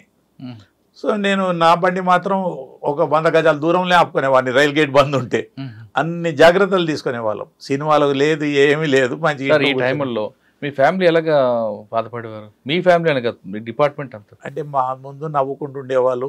కొంచెం ఇంట్లో పూజలు పునస్కారాలు ఎక్కువ చేసేవాళ్ళు, పోతుంటే బొట్టు పెట్టేవాళ్ళు. అవన్నీ మేము మా గురించి భయపడుతున్నామన్న ఫీలింగ్ లేదు. సరే మేము ఎట్లాగో బాపునోళ్ళం బ్రాహ్మణం కదా, పూజలు చేస్తుంటారు, లేదన్న పండుగ అని చెప్పేది. ఇప్పుడు చెప్తుంటుంది ఆమె దోస్తులతో వాళ్ళతో ఎంత ఏడ్చింది, ఎంత బాధపడ్డది, తోటోళ్ళు ఎట్లా మాట్లాడుకున్నది అని. అంటే మా దాంట్లో ఇంకో కారణం ఏంటంటే ఈ పెద్ద ఆఫీసర్లకు కూడా ఇవన్నీ పట్టాయి. వాడు చేసిండా లేదా, చేస్తుండా లేదా, ఒక అవే ఆలోచిస్తారు వాళ్ళు. అంటే వాళ్ళకు కూడా ఫీలింగ్ ఉంటుంది. కానీ మా ముందు మీ అంతా ఉండదు, ఫీల్డ్లో మీరు ఉంటారు కాబట్టి ఆ టెన్షన్ అవంతా మీకు ఎక్కువ ఉంటాయి. నేను అంటే ఫీల్డ్ అంటే ఎట్లుంటుందో ఒక్క ఎగ్జాంపుల్ చెప్తాను. అంటే రాత్రి అంబుష్ పోతే ఇవన్నీ డిపార్ట్మెంట్ సీక్రెట్లు కాదు దయచేసి, ఇవన్నీ నా ఎక్స్పీరియన్స్లు. రాత్రి రోడ్డు మీదకి వచ్చేవాళ్ళం 10-20 మంది ఏఆర్ఓ ఏపీఎస్పీ మేము కొంబింగ్ అయిపోవాలంటే పోయి రోడ్డు మీద పోయి లారీ అప్పుకునే వాళ్ళం, వాళ్ళని బెదిరించే వాళ్ళం. ఎక్కడ మేము దిగాలం అక్కడ పోయి అక్కడ దిగి నడిచిపోయేవాళ్ళం. బెదిరించేవారా? మరి లేకపోతే లారీ వానికి ఏం పైసలు ఇస్తామా? వానికి మాఫీ ఏంటంటే అప్పుడు ప్యాసింజర్ని ఎక్కించుకొని మేము ఫ్రీ ఇచ్చి పెట్టేవాళ్ళం. ఇదంతా పేదోళ్ళ కాంబినేషన్ ఇది. మేము పోలీసుల పేదోళ్ళమే కదండి. కానీ కొన్ని నిజాలు చెప్తాను, మేము ఎంత నిజాయితీగా ఉండేవాళ్ళము. అయితే ఈ అంబుష్ చెప్తాను. తెల్లారి దాకా ఉంటే రారు, పొద్దున్న తెల్లారుతుంటే చూస్తే చుట్టూ అన్ని పాముల పుట్టలు ఉంటాయి, ఇంకేదో జంతువులు అరుపులు వినొస్తాయి. అక్కడ దగ్గరలో కెనాల్ ఉంటుంది, వాళ్ళు నీళ్ళు పట్టుకోవడానికి వస్తారు, దగ్గరలో దళం ఉంటాయి అని ఉండేవాళ్ళం. వాళ్ళు రాకపోతే వెళ్ళిపోవాలి కదా, సరే తీరుకుంటూ ఇంకో 1-2 డేస్ ప్రోగ్రామ్ ఇస్తే మాకు తిండి ఏముంటుంది. అప్పుడు పట్టుకుపోయేది అది ఇది ఏం లేదు. వ్యాస్ గారు గ్రేవౌండ్స్ వాళ్ళకి ఇచ్చేవాళ్ళు, రెడీమేడ్ ఫుడ్ ఏదో చేసుకునేది. ఆయన బాగా లేటెస్ట్ పద్ధతులు ఉండే, మా దాకా రాలే. సో ఎక్కడన్నా మక్కంకులు కొనేందుకు చైన్లు ఉంటాయి, కరెంటు మోటార్లు ఉంటాయి. సో మక్కంకులు తెంపుకొని అక్కడనే ఎవరి దగ్గరనో అగ్గిపెట్టి ఉంటుంది కదా, కాల్చుకొని తిన్నాక అక్కడ బండ కింద లేకపోతే మీటర్ కింద పైసలు పెట్టేవాళ్ళం, రైతుకు నష్టం కావద్దని. ప్రమాణంగా చెప్తున్నాను నేను. ఎవరికి ద్రోహం అయితే చేయలేదు, అందుకే బతుకున్నాం. కానీ ఒకసారి అదేం కూడా ఇప్పుడు అదైంది, మా అవుట్ పోస్ట్ ఉండే తాళ్ళగూడెమా అదేదో, అక్కడి నుంచి 3 రాష్ట్రాల సరిహద్దు అని ఇంతకుముందు చెప్పినాం. పెద్ద ఓపి ఉండేది అడవిలో, కొయ్యూరు రొయ్యూరు తర్వాత తుపాకులగూడెం దగ్గర క్యాంప్ ఉండేది. మా వాళ్ళు స్నానానికి వెళ్తే అక్కడ 50 మందితో క్యాంప్ ఉంటే కనీసం 20 మంది 15 మంది వెళ్ళేవాళ్ళు. నేను కూడా ఒకసారి వాళ్ళతో స్నానానికి వెళ్ళాను, ఇదే బట్టలతో మునిగి ఒక 10 మంది స్నానం చేస్తుంటే 10 మంది కాపలా ఉండేవాళ్ళం. ఎందుకంటే అంతకుముందు ఒక ఇన్సిడెంట్ అయింది, ఇది జంపననే చెప్పినాడు. వాళ్ళు మా వాళ్ళు కాలువపల్లి దగ్గర పోయి వస్తుంటే మధ్యలో ఏరు ఉంటుంది, వాగు, జంపన వాగే. జంపన వాగు బాగా ఎవరు అడవిది ఎవరు నడిచేవాళ్ళు కాదు, మెత్తగా ఉంటుంది ఇసుక. వాళ్ళు వాగులకు దిగి వచ్చినాక వాళ్ళకి ఫైరింగ్ అయింది, మా వాళ్ళు 4 చచ్చినారు. అప్పుడు వ్యాసగారు ఉండేది, వ్యాసగారు వచ్చినాడు. అప్పటి నుంచే ట్రైనింగ్లు అవి ఇవి ఆర్మడ్ పోలీస్ నేయాలి, సివిల్ వాళ్ళని వేయద్దు. అప్పుడు ఆంధ్ర నుంచి అక్కడి నుంచి ఇక్కడి నుంచి సివిల్ వాళ్ళని కూడా తీసుకొచ్చి ఓపీలను పెట్టేవాళ్ళు. ఏదో పోలీసులు ఉంటే భయపడతారు రారు అని, కానీ వాళ్ళు మా వాళ్ళని చంపినారు. దాంట్లో జంపన వైఫ్ చనిపోయినట్టుంది మా వాళ్ళు ఫైర్ చేస్తే. మా మీద ఫైర్ చేస్తే మేము చేసినామని ఏదో అంటాడు, కానీ అదంతా ఒకటిదే. మా వాళ్ళని చంపాలి, తుపాకులో కొరకు. వాళ్ళకు ఒకటే సిద్ధాంతం ఏమంటే, మనకు తుపాకులు బయట నుంచి వచ్చే కంటే పోలీస్ స్టేషన్లు లూటీ చేసి పోలీసు వాళ్ళని చంపే తీసుకోవాలనే సిద్ధాంతం బాగా వాళ్ళకు వచ్చింది. సార్ లారీలో వెళ్ళిన తర్వాత ఆంబుష్ మిస్ అయ్యారా? కాకపోతే చాలా సార్లు కాకపోతే ఎప్పుడో 1-2 అయినాయి కావచ్చు, జ్ఞాపకం లేదు ఎక్కడ. కానీ తిరిగి మళ్ళీ తెల్లారి ఇంకో నైట్ తిరిగి ఒక డే 2 నైట్ తిరిగి వచ్చేసేవాళ్ళం. సార్ మీకు బాగా గుర్తుండిపోయిన సంఘటన ములుగు, జాఫర్గఢ్, ఈ 2 చెప్పండి ఒకసారి. మామూలు ములుగు ఫస్ట్ నాకు ఒక డిఐజీ గారు, ఆయనకు ఎస్పీ పడకపోతే దాంట్లో కూడా రాజకీయాలు ఆ టైంలో కూడా. అవునా? నాకేం చేసినాడు, ప్రమోషన్ ఆయన నాతో బాగానే ఉండే. ప్రమోషన్ ఎక్కడన్నా ఎన్కౌంటర్ అయితే, అరే బాబు చాయ్ పీయింగే తు ఘర్కు ఆవంటుండే. నేను ఎన్కౌంటర్లో ఉన్న కానిస్టేబుల్లను డ్రైవర్లను తీసుకుపోతే, తెర బాబు కా జాగీర్ హై, కొంత మేరకు పైసే తుమారే కాబోలేదు సొక్కు లేకే ఆయన అంటుండే. సరే జోవి పెద్ద మనిషి కదా ఆయన, ఎవరో పంజాబ్ అయిన ఆయన. తర్వాత నాకు కరకగూడెం వేసినాడు. నేను పోనాను, అప్పటికే నేను థ్రెట్లో ఉన్నాను, అది ఉన్నాను. కరకగూడెం మనుగూరు నుంచి అప్పుడు ఆ పోలీస్ స్టేషన్ అటాక్ అయ్యి 16 మంది చంపిన తర్వాత అది నేను పోను అన్న. అప్పుడు ఎస్పీ గారు జేవి రాముడు, పాపం యూ అండర్స్టాండ్ మై పెయిన్. ఆయన అడిషనల్ డీజీ, నాకు రామ్మోహన్ రావు గారు డీజీ ఉండే, అడిషనల్ డీజీ భాస్కర్ రావు గారు ఉండే. భాస్కర్ రావు గారిని భద్రాచలంలో క్యాంప్ ఉంటుండే ఆయన. సో నాకు ములుగు ఇచ్చినారు. సరే ములుగు పోతానన్న ఆయన చెప్పినాడు ఎస్పీ గారు. ఇప్పుడు ఒక ఫస్ట్ టైం గవర్నమెంట్ తునికాకు కళాలు తీసుకున్నది. వీళ్ళకు తునికాకు ప్రైవేటు కాంట్రాక్టర్లకు ఇస్తే డబ్బులు బాగా వసూలు చేసి సంవత్సరానికి 100-150 కోట్లు జమ చేస్తారని మొత్తం ఫారెస్ట్ మీద, ములుగు ఫారెస్ట్ కాదు ఎంటైర్ ఫారెస్ట్ తునికాకు మీద. అందుకే ఈసారి గవర్నమెంట్ తీసుకున్నది, కొంచెం జాగ్రత్తగా చేయాలా, వాళ్ళకు ప్రొటెక్షన్ ఇవ్వాలి. మనం తునికాకు బయటకు వచ్చినాక ఆక్షన్ పెట్టుకునే దాకా నీదే బాధ్యత చంద్రమౌళి గారు. పాపం ఈ ఎంకరేజ్ మీ చాలా విషయాలు నాకు, నేను ఇంకా 1-2 చెప్పని కూడా ఉన్నాయి. ఆయన నాకు ఎంత రాముడు గారు. నేను ములుగు వెళ్ళాను, ములుగు మొత్తం రగ్గీ చేసినాను. దాంట్లో 2 రకాల వాళ్ళు ఉన్నారు. తెలంగాణ నుంచి వచ్చిన ఒక క్యాస్ట్ వాళ్ళు, తర్వాత ఆ సర్కార్ నుంచి వచ్చిన వ్యవసాయం చేసుకుని ఆ గోదావరి బెల్టులు ఉండేవాళ్ళు. వాళ్ళు దసరా తర్వాత వచ్చి గోదావరికి ఆయిల్ ఇంజన్లు పెట్టుకొని మిర్చి పంట వేసుకొని కూడా సంక్రాంతి వరకు వెళ్ళిపోయేవాళ్ళు, అదంతా చూసుకొని. అట్లాంటి మంచి ల్యాండ్స్. సో అక్కడ 69 నుంచి ఉన్న నక్సలైట్ ఉద్యమం ఉంది. అప్పుడు సిపి గ్రూప్ కాదు, ఇది కాదు, నక్సలైటే. వాళ్ళ దాంట్లో చాలామంది ప్లేన్ ఏరియాలు ఉన్నా కూడా బెదిరించి అది చేసేవాళ్ళు. వాళ్ళకు ఒక అండర్ గ్రౌండ్ స్క్వాడ్ ఉండేది. అండ్ ఈ కూరరాజన్న గ్యాంగ్ ఉండేది, రాఘవన. అటు కూరరాజన్ అటు కాదు, సిరిసిల్ల ఇటువైపు కదా. లేలే, అటుండేది, ఇటు కూడా ఉంటే వీళ్ళతో డిఫరెన్సెస్ వచ్చి వెళ్ళిపోయినాడు. ఓకే. రామచంద్రన్ గ్రూపా ఏదో అంటారు, యాంటీ రామచంద్రన్ గ్రూప్ ఏదో ఉండేది. సో వాళ్ళకి పడ్డాక వాళ్ళు కొన్ని చంపుకున్నారు. ఒక గుడ్డి పిల్లోడు బాగా నక్సలైట్ పాటలు పాడేది, గుడ్డి బాబన్న అని, అతను కూడా వాళ్ళు చంపుకున్నారు రైవలరీలో. అతను ఇప్పుడు ఒక గంటన్నర దాకా మోటార్ సైకిల్ మీద తిప్పినాక ఇప్పుడు ఎక్కడున్నామంటే చెప్పేవాడు, పుట్టుగుడ్డి మరే అక్కడ నోటెడ్ ఉండే. అప్పుడు అటువంటి కూడా చంపుకున్నారు వీళ్ళు. గ్రూపిజం, రైవలరిజం, సిద్ధాంతాలు అన్నీ మర్చిపోయినారు. ఓన్లీ బలము, తుపాకులు, మర్డర్లు, డబ్బు. ఓకే. ఆ రోజు ఏం జరిగిందంటే ములుగులో నేను బాగా తిరిగినాను, అది చేసినాను. ఒకసారి ఒక ఐజీ గారు వచ్చి అక్కడ పసరా పోలీస్ స్టేషన్లో మీటింగ్ పెడితే వీళ్ళు అది చేసినారు, విప్లవం వర్దిల్లాలి అది ఇది అని పెడితే అక్కడి నుంచి వాళ్ళ వెంబడి కూడా పడడం మొదలైంది. వాళ్ళందరూ అవుట్ అయినారు. మాలకొండయ్య గారు ఏఎస్పీ ఉన్నప్పుడు అంతిరెడ్డి వైఫ్ ఏం పేరు ఉండే, కొమలక్క, వాళ్ళు పోయినారు. తర్వాత అంతిరెడ్డి కూడా పోయినాడు. అది క్లీన్ అయిపోయింది. ఇక ఇప్పుడు సిపి గ్రూప్ లేదు. అప్పుడు వీళ్ళు ఇటు ఏటునగరం గోదావరి దాటి వీళ్ళు వచ్చి మొదలుపెట్టినారు. మాకు చిన్న కొండన ఏటునగరం కంటే ముందు అక్కడ ఒక పెద్ద ఎన్కౌంటర్ అయింది. దాంట్లో గ్రెనేడ్స్ కింద ఫస్ట్ టైం యూజ్లోకి వచ్చినాయి. అప్పటి నుంచి ఇంకా మేము అలర్ట్ అయినాము. అంటే మా దగ్గర ఇప్పటికీ గ్రెనేడ్స్ ఉన్నాయని నేను అనుకున్నాను, మేము మాత్రం ఇప్పుడు వాడలేదు. ఇక ములుగు తర్వాత ములుగులో నాకు కొంచెం థ్రెట్ అనిపించింది. ల్యాండ్ మైన్స్ బాగా వచ్చినాయి అప్పటికి. ఆ తిరిగినా క్లీన్ చేసినాక 4 నెలలు 6 నెలలు ఉన్నాను. జేవి రాముడు వాళ్ళే మళ్ళీ ఇక్కడ మామ్నూరు ఇచ్చినారు. మామ్నూరు వచ్చే వరకల్లా ప్లేన్ ఏరియా స్క్వాడ్స్ 2-3 వచ్చి చంపడం, నిరాయుధులను చంపడం. ఒకతను కోదండరామరెడ్డి అని ఉండే అదేదో ఊరు, అతను పెళ్ళైనాక 4వ రోజే చంపేసినారు. దాంతో కొంచెం మామ్నూరులో కూడా కాన్సన్ట్రేషన్ చేయాల్సి వచ్చింది. ఒకరోజు ఏమైందంటే ఓ ఫ్రెండ్ వచ్చినాడు, ఇప్పుడు అమెరికాలో సెటిల్ చేసినాం అతన్ని. జాఫర్గఢ్ కాదు, నేటివ్ రఘునాథ్పల్లి, జనగాం ఏరియా. సాయంత్రం దాకా మధ్యాహ్నం 3-4 గంటలకు వచ్చినాడు. సాయంత్రం దాకా నాతో గడిపినాడు. వెళ్ళిపోతున్నానే వెళ్ళిపోయినాడు. వాళ్ళ ఫాదర్ ఆ కాలంలోనే డాక్టర్ ఏదో చదివి విడిచిపెట్టి ఊర్లో సేవ చేసినాడు. పిల్లలందరూ అమెరికాలో సెటిల్ అయినారు. ఈయన ఒక్కడు ఇక్కడ ఉండేది తండ్రి దగ్గర. అయితే ఆ రోజు నేను జాఫర్గఢ్లో దళం వస్తుంది అంటే నేను మా వాళ్ళం పోయినాము. పోయేసరికి ఇన్ఫార్మర్ వచ్చినాడు. జాఫర్గఢ్ కోట చాలా పెద్దది. ఆ కోట ఎంట్రన్స్లో ఉంటే వచ్చి ఏమైంది అంటే, సార్ ఎవరో సర్పంచ్ అట అతన్ని చంపడానికి పోయినారు అన్నాడు. అతను ఎవరో కాదు, ఈ నా ఫ్రెండ్ ధర్మారెడ్డి అని, రేపు రాత్రి వస్తున్నాడు అమెరికా నుంచి. సో అతను చంపడానికి పోయినారంటే, అరే ఇప్పటిదాకా నాతో నేను చంపితే ఎట్లా, అప్పుడు నేను జనగాం చెప్పాలి, గన్పూర్ చెప్పాలి, సెట్లు డైరెక్ట్ వచ్చేవి కావు. నేను జనగాం వాళ్ళు గన్పూరు వరంగల్ చెప్పే పరిస్థితి ఉండే. తర్వాత డెవలప్ అయినాయి ఇవన్నీ. ఇక నేనే వెళ్ళిపోయినాను.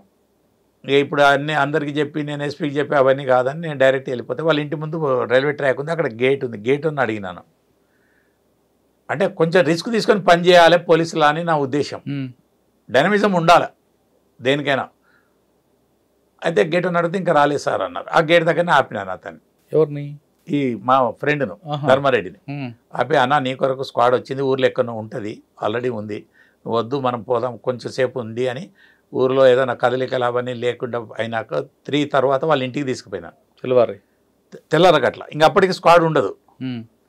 తీసుకుపోయి వాళ్ళ తల్లిదండ్రులకు విషయం చెప్పి, వద్దు ఇక్కడ నేను మా ఇంటికి తీసుకుపోతానని మా ఇంట్లో పడుకోబెట్టి ఆ రాత్రి మళ్ళీ తెల్లారి వాళ్ళ బట్టలు అవన్నీ తీసుకొని వచ్చి, వాళ్ళు అంతా అమెరికాలో బేస్ ఉంది కనుక న్యూయార్క్ పంపించేసి. స్క్వాడ్ ఎందుకు మరి మిస్ అయిందండి టార్గెట్ని? స్క్వాడ్ ఎందుకు టార్గెట్ మిస్ చేసింది? అది మరి ఏ టైం పోయే వాళ్ళు, నేను ఇమీడియట్గా రష్ అయినా, నాకు వెహికల్ ఉంది కదా. వాళ్ళు జఫర్గఢ్ నుంచి ఏ రోడ్ చేశారు మరి స్క్వాడ్? ఇక మళ్ళీ స్క్వాడ్ గురించి తెలియలే. ఇంకా అతను మాత్రం ఊర్లో లేడు, ఇప్పుడేం లేదు, వచ్చిపోతుంటాడు, ఇబ్బంది ఏం లేదు అని పిల్లలు వాళ్ళు. అంటే నేను చెప్పేది ఏంటంటే, పోలీసుల్లో ఒక్కసారి ఏరియా పరిధి సిద్ధాంతాలు అవి చూడొద్దు. మనము మంచి వాళ్ళని రక్షించాలి. రక్షించడానికి ఎంత రిస్క్ అయినా తీసుకోవాలి. చెడు వాడిని కొట్టడానికి ఎక్కడి దాకా పోతాం కదా, అటువంటిది మంచి వాళ్ళని రక్షించాలి. ఆ రోజు మంచి జరిగింది కాబట్టి పర్వాలేదు. ఒకవేళ బ్యాడ్ జరిగితే మీరు లిమిట్స్ దాటినందుకు మీ ఆఫీసర్లు ఊరుకోరు కదా. అంటే ఎంత చేసినా కూడా ఆఫీసర్లు ఒకటి చూస్తారులేండి, వీడు చెప్పేది వాస్తవమా కాదా, ఓకే సదుద్దేశంతో పోయినాడా ఇంకేదన్నా దురుద్దేశంతో పోయినాడా ఎంక్వైరీ చేస్తాడు. ఎంక్వైరీ మామూలే. ఎందుకు యాదగిరెడ్డి చనిపోయినాక తర్వాత ఆ డాక్టర్ కిల్లింగ్ తర్వాత నా మీద 100 ఎంక్వైరీలు అయినాయి. ఆమ్నెస్టీ ఇంటర్నేషనల్ వచ్చింది, తార్కొండే కమిషన్ వచ్చింది, even they examine my weapon also. నాకు చెప్పినారు ఇదేనా కాదా అని కూడా. నాది క్లీన్ వచ్చింది. మా వాళ్ళు ఏమలేదు, వదిలేసినారు. అంటే ఆ వెపన్ వాడికి ఇంకో వెపన్ వాడారా? చచ్చ వాడడం ఎందుకండి, నేను లేనల్లా. వీళ్ళు మరి ఇక వీళ్ళు ఒకరిని టార్గెట్ చేయాలంటే అన్ని బాజాలు కొట్టాలి, భజంత్రులు కొట్టి వీడు రాక్షసుడు, వీడు దుర్మార్గుడు, వీడు కౌన్సిల్. ఇప్పటికీ గద్దర్ గారు అంటుంటారు కదండి, నా ఒంట్లో బుల్లెట్ చంద్రమౌళి తుపాకి నుంచి వచ్చిందని. ఆయనకి ఎవరో స్ట్రాంగ్ చెప్పినారు చంద్రమౌళి చేసినాడు అని. ఒక ఇన్సిడెంట్ అయింది కదా గద్దర్ది అయిపోయినాక, మీరు కొట్టి రమ్మంటే వాళ్ళు మిస్ అయ్యింది మీ వాళ్ళది అంటుంటారు. గద్దర్ అన్నాడు అభితరి. ఇప్పుడు ఎవరు ఏమన్నా వాట్ ఈస్ గద్దర్ ఊర్లలో ప్రజలను అడిగితే తెలుస్తుంది. ఇవాళ ఏ అవార్డులు ఉన్నా ఏది ఉన్నా సరే మేము మాట్లాడడం ఉచితం కాదు. ప్రభుత్వాలు మారచ్చు, వాళ్ళ ఉద్దేశాలు మారచ్చు. బట్ వాట్ ఈస్ గద్దర్, ఎంతమంది పోయినారు, ఎంతమంది చనిపోయినారు, 100 మంది పోయినారు గద్దర్ గురించి. మీరు ఊర్లలో అడిగితే తెలుస్తుంది. సో అప్పుడు మాకు ఊర్లలో అనుకునే ఏమని చెప్పేవాళ్ళు తెలుసా, సార్ మీరు 10ల సంఖ్యలో ఎన్కౌంటర్లు చేస్తే 100ల సంఖ్యలో వస్తున్నారు, రిటర్న్ వస్తున్నారు, సరెండర్ అవుతున్నారు, 1000 సంఖ్యలో పోయే వాళ్ళు ఆపుతున్నారు సార్ అనేవాళ్ళు. ఓకే, మీకు మళ్ళీ చెప్తాను ఇది. నాకు ఒక పెద్ద మనిషి చెప్పినాడు, కొంచెం పోలీస్ నాలెడ్జ్ అది ఇది ఉన్నాయన, ఇప్పుడు ఆయన ఉన్నాడో లేదో. మీరు ఎన్కౌంటర్లు చేస్తే మంచిది, ఎన్కౌంటర్లు 10ల సంఖ్యలో జరిగితే 100ల సంఖ్యలో రిటర్న్ వచ్చి సరెండర్ అవుతున్నాడు. నాయక్ గారు ఉన్నప్పుడు కానీ అప్పుడు కానీ 100ల సంఖ్యలో 1000 సంఖ్యలో అయినారు కదా, 100ల సంఖ్యలో సరెండర్ అవుతున్నారు, 1000 సంఖ్యలో పోయే వాళ్ళు ఆగుతున్నారు సార్. అవి దీనికి ఈ గద్దార్ పాటలకు వీటికి వాటికి అదొక్కటే మందు సార్ అని చెప్పేవాళ్ళు. ఓకే, అంటే నేను ఒక్కని కాదు, జనరల్గా పోలీసుల్లో ఇట్లా అంటున్నారు సార్ అని ఊర్లలో మా జవాన్లు చెప్పేవాళ్ళు నాతోని. సరే, ఇప్పుడు ఆ విషయం కాస్త పక్కన పెడితే మీరు కూంబింగ్ వెళ్ళినప్పుడు కానీ ఎక్స్చేంజ్ ఆఫ్ ఫైర్ అవుతున్నప్పుడు కానీ కొన్ని ఇష్యూస్ జరుగుతుంటాయి. అనర్థాలు ఎదురవడం కానీ, అశుద్ధాలు కనపడడం కానీ, అశుద్ధాల మీద ఫైట్ అంటే అక్కడ మీకు ఎస్కేప్ అవుతున్నప్పుడు మనకు అక్కడ ఏ ఉందని చూడరు. అటువంటి సంఘటన బ్యాడ్ ఇన్సిడెంట్ ఏమైనా జరిగిందా? అంటే ఫారెస్ట్ దళం అంటే కొంచెం వాళ్ళు ఫ్రీగా తిరుగుతారు, పొద్దునే ఆ కాలువ దగ్గరికి ఎక్కడికో వచ్చిపోతారు, దాని గురించి కాలువ దగ్గరికి వస్తారని ఎట్లా అంబేజ్ పెట్టేవాళ్ళని చెప్పినాను. తర్వాత నేను ఎస్ఐవిలో ఉన్నప్పుడు ఒకసారి పెద్దపెండాలో దళం వచ్చింది, పక్క తెలిసి నెల రోజులు వెయిటింగ్లో ఉన్నాం. గన్పూర్లో రూమ్ తీసుకొని అప్పుడు బస్ స్టాండ్ కట్టేవాళ్ళు, రూమ్ ఊరు బయట తీసుకొని మేము కూడా బయటకు రాకుండా డే టైం అట్లా నిర్బంధంలో ఉన్నట్టున్నాం. 15-20 రోజుల తర్వాత ఆ ఊరు నుంచి ఇన్ఫర్మర్ వచ్చి ఇక్కడ ఒక పళ్ళ దుకాణం పిల్లగాడు ఉండే, జ్ఞాపకం పేరు, అతను చెప్పినాడు. నాకు పొద్దున్న మెసేజ్ వస్తే నేను పోయినాను. సార్ ఇన్ఫర్మేషన్ ఏమంటే రాత్రి దళం వచ్చింది సార్, ఇవాళ ఉంటుంది, ఇవాళ రాత్రి వెళ్ళిపోతుంది. సరే నేను 4 గన్మెన్లు అంతే కావచ్చు, ఇంకెవరు వచ్చి ఉంటారు. మా వరంగల్లో ఒక టీం ఉండేది, వెంకన్న, రమేష్, రామస్వామి వాళ్ళు నాతో మొదటి నుంచి పనిచేసేవాళ్ళు. తర్వాత రాజన్ బాబు ఇప్పుడు ఎస్ఏగా దాకా ఎదిగినాడు, హోంగార్డ్గా వచ్చి అంత ప్రమోషన్ ఇచ్చినారు. సో వాళ్ళం పోయినాము. ఎస్పీ ఈయన లక్టాకే గారు, ఆయనకు చెప్పినారు. రామనారాయణ గారు అని మాకు ఎస్పీ ఉండేది, పాపం చనిపోయినారు. పెద్దపెండాలు గన్పూర్ తర్వాత మీకు ఇప్పుడు చర్చిలు బక్కట్టి బాగా డెవలప్ అయింది. మీకు వరంగల్ టర్న్ తీసుకుంటాం, అక్కడ ఫ్లైఓవర్ పోతుంది.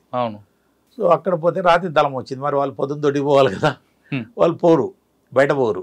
ఏదో ఒక ఇంటెనక గోడ ఉంటే అక్కడ పోయి ఆ కుండలలో పెట్టుకొని మన ఇంట్లో పోవద్దు కదా, పైకాన్లు ఉండే అప్పుడు అంతా అది.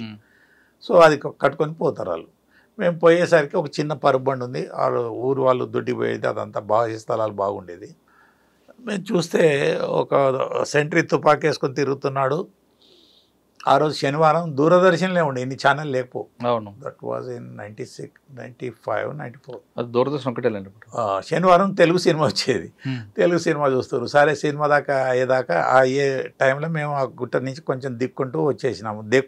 మేము నిలబడి వస్తే కనబడతాం వాళ్ళకు. ఎంత చీకటి మీరు అనుకున్నా ఊళ్ళలో కొంచెమన్నా వెలుగుంటుంది అడవిలో, ఆ వెలుగుబాటులోనే నడిచిపోయే వాళ్ళు ఉన్నారు. ఈవెన్ జంతువులు కూడా అట్లాగే నడుస్తాయి పోతుంటాయి. సో వాళ్ళు చూస్తామని వస్తే అంత మెత్తగా అంటే మా బనీలకు దొడ్డికి అది ఇది మాకు కూడా అంటింది. సరే అప్పుడు అనిపించాలి, టెన్షన్ మీద ఉన్నాం కదా. నా వెంబడి వచ్చిన వాళ్ళు ఒట్టి డ్రైవర్ల మీద ఉండేవాళ్ళు, నేను మాత్రం ఒక షర్ట్ ఇవ్వమన్నారు. కలర్కి నా అట్రాక్షన్ అయితే సరే ఇవ్వమంటే బనీ దీని మీద ఉన్నాం. సో అక్కడ కంచె, రాళ్ళు పేర్చిన కంచె ఉంది, ఆ కంచె పక్కకు అదే ఒకటే తోవ, వీంది 2వ ఇల్లు. అదైంది. నాకు ఇన్ఫార్మర్కు ఇక్కడ వచ్చినప్పుడు చెప్పినాము, హైదరాబాద్ వచ్చినప్పుడు, బాబు వాళ్ళు రాగానే మరి మాకు వాళ్ళు ఎవరో తెలియదు, మీ వాళ్ళే వస్తే కష్టం కదా అంటే, నేను లైట్ వేస్తాను సార్, అరుగు మీద లైట్ ఉంటుంది వేస్తాను అన్నాడు. సరే ఆ లైట్ వెళ్తుల్లో వస్తాడు కదా, ఇంకా లైట్ వేస్తలేడు కదా అని మేము అనుకున్నాం. ఈమె తిరుగుడు ఆగిపోయింది. అప్పుడు నైట్ విజన్ బైనాక్యులర్స్ వచ్చినాయి మాకు. సరే లోపలికి పోయిందేమో, మరి చేంజ్ అవుతారో ఏమో, వచ్చి అంత తొందరగా వెళ్ళిపోతారు అనుకోలేదు. ఇట్ వాజ్ 8:45, 9:30 ఆ మధ్యలో, మార్నింగ్ నైట్ అండి. ఓకే. సో పొద్దున వాళ్ళు దొడ్డికి పోయిందంతా కూడా కుండలలో తీసుకొచ్చుకున్నారు. అదే అయితే ఆడ వాళ్ళు మాకు చూసి ఎవరు రాని ఫైరింగ్ చేసే వరకల్లా మేము చేసినాం. లైట్ వేయలేదు వాళ్ళు, వాడిని వేయద్దట. వాళ్ళు లైట్ వేస్తా అన్నా అంటే, వేస్తే సంపుతం రా ఎవడని ఉంటే ఆ ఊరోళ్ళకి తెలుస్తుంది, ఎవరికి ఎందుకు తెలియాలి, వేయొద్దు అన్నారట. సరే వాడిని కూడా ఎంబడి తెచ్చిర్రు. అయితే అక్కడ ఫైరింగ్ అయింది. వాళ్ళు ఫస్ట్ రౌండ్ చేయగానే మేము కాల్చినాం. అందరి దగ్గర మాకు ఏకెళ్ళి ఉండే, కాలిస్తే ఒక వైర్ వెళ్ళి ఒక రౌండ్ వెళ్ళి ఆ వైర్కి దిగి మొత్తం కరెంటు పోయింది. ఏదేవడో ఏదో తెలియదు. మొత్తానికి 3-4 శవాలు పడి ఉన్నాయి అక్కడ. కొద్దిసేపు ఫైరింగ్ ఆగంగానే పోయి చూసేసరికి, కానీ మాకు భయమే, ఇంకా మిగతా వాళ్ళు 8 మంది ఉండాలి కదా, వాళ్ళు ఎక్కడ పోయారు అని కొద్దిసేపు వేరు అక్కడోడు చెట్ల సాడుకో అది ఇది ఉండి ఇంకెవ్వరు లేరు. 1/2 అవర్ 1 అవర్ తర్వాత వచ్చి ఆ ఎదురుంగింటిని పిలిచి తలుపు తీసి అది చూసి వాని ఇంట్లో దీపం పట్టుకొని వస్తే వీళ్ళ మీద అదంతా వాళ్ళు కుండలల్లో పెట్టింది పలిగే వాళ్ళ ముఖం మీద వాడి మీద పడింది అశుద్ధం. దానికి ఎవరు మేము చేయలేము, యాక్సిడెంటల్ అది. కానీ మీకు కూడా తగిలింది కదా. మాకు పోంగా చూసుకుంటే అదే దీపం వెలుగులో మాకు అంతా అంటుంది. సార్కు సెట్ చెప్పేసి ఒక మనిషిని విలేజ్ సర్వెంట్ని పిలిచినాం కదా, ఎస్పీ గారికి చెప్పి మాకేమైనా తినడానికి తెమ్మను, మేము నైట్ అంతా ఇక్కడే ఉండాలా, మేము రాలేము, ల్యాండ్ మైన్స్ ఉంటే ఏదో ఉంటుంది, రోడ్డుకు రాలేము అంటే ఆయన వెళ్ళి అరటి పనులు కాజిపేట పోయి తెచ్చి మాకు పంపించినాడు. అప్పటికి రాత్రి 1-2 అయింది. తిని అక్కడే ఉన్నాం. పొద్దున అందరూ వచ్చి తిట్టడం, లక్టాకే గారు ఏదో టీ షర్ట్లు అవి ఇవి తీసుకొస్తే వచ్చి ఆ గన్పూర్ బంగ్లాలో ఉండి స్నానాలు చేసి మరి జర్నీ ఎలా చేశారు అక్కడ నుండి? కార్లో ఎలా వెళ్ళారు మరి? మేము వాళ్ళ దగ్గర పాత బట్టలు ఆడుకున్నాం. మరి బండిలో కూర్చుంటే కంపు అదే జీబులు అత్తుకుంటాయని ఆ బట్టలు వేసుకొని కూర్చున్నాం. దేవుడా ఇంకా అంతే, చెప్పుకుంటే సిగ్గుపోతుందో నవ్వుతారు జనాలు, కానీ తప్పదు. ఒక్కొక్కసారి అట్టి కొన్ని ఊహించని పరిస్థితులు వస్తాయి, దాన్ని తప్పుకోవాలి. కానీ when problem is imminent, face it. And అలాంటి సంఘటన ఉన్నాయా మీకు? ఇది మాకే అయింది కదా పెద్దపెండాలి, అయింది. అప్పుడు బట్టలు వేసుకొని జీబులు అంటకుండా తీసుకొచ్చి ఆ గన్పూర్లో పైప్ పెడితే వాడు ఎవడో వాచ్మెన్ అందరం స్నానాలు చేసి లోపలికి పోయి సార్ పంపించిన బట్టలు ఇట్టలు తీసుకొని వచ్చి ఆలేరు లేదో టిఫిన్ చేసుకొని వెళ్ళొచ్చినాం. ఒక్కసారి ఇంకెక్కడో మక్కపేలాలు తిన్నాం, నర్సంపేటలో ఎక్కడో ఎన్కౌంటర్ అయితే వస్తుంటే ఎవడు ఏం దొరకలేదు.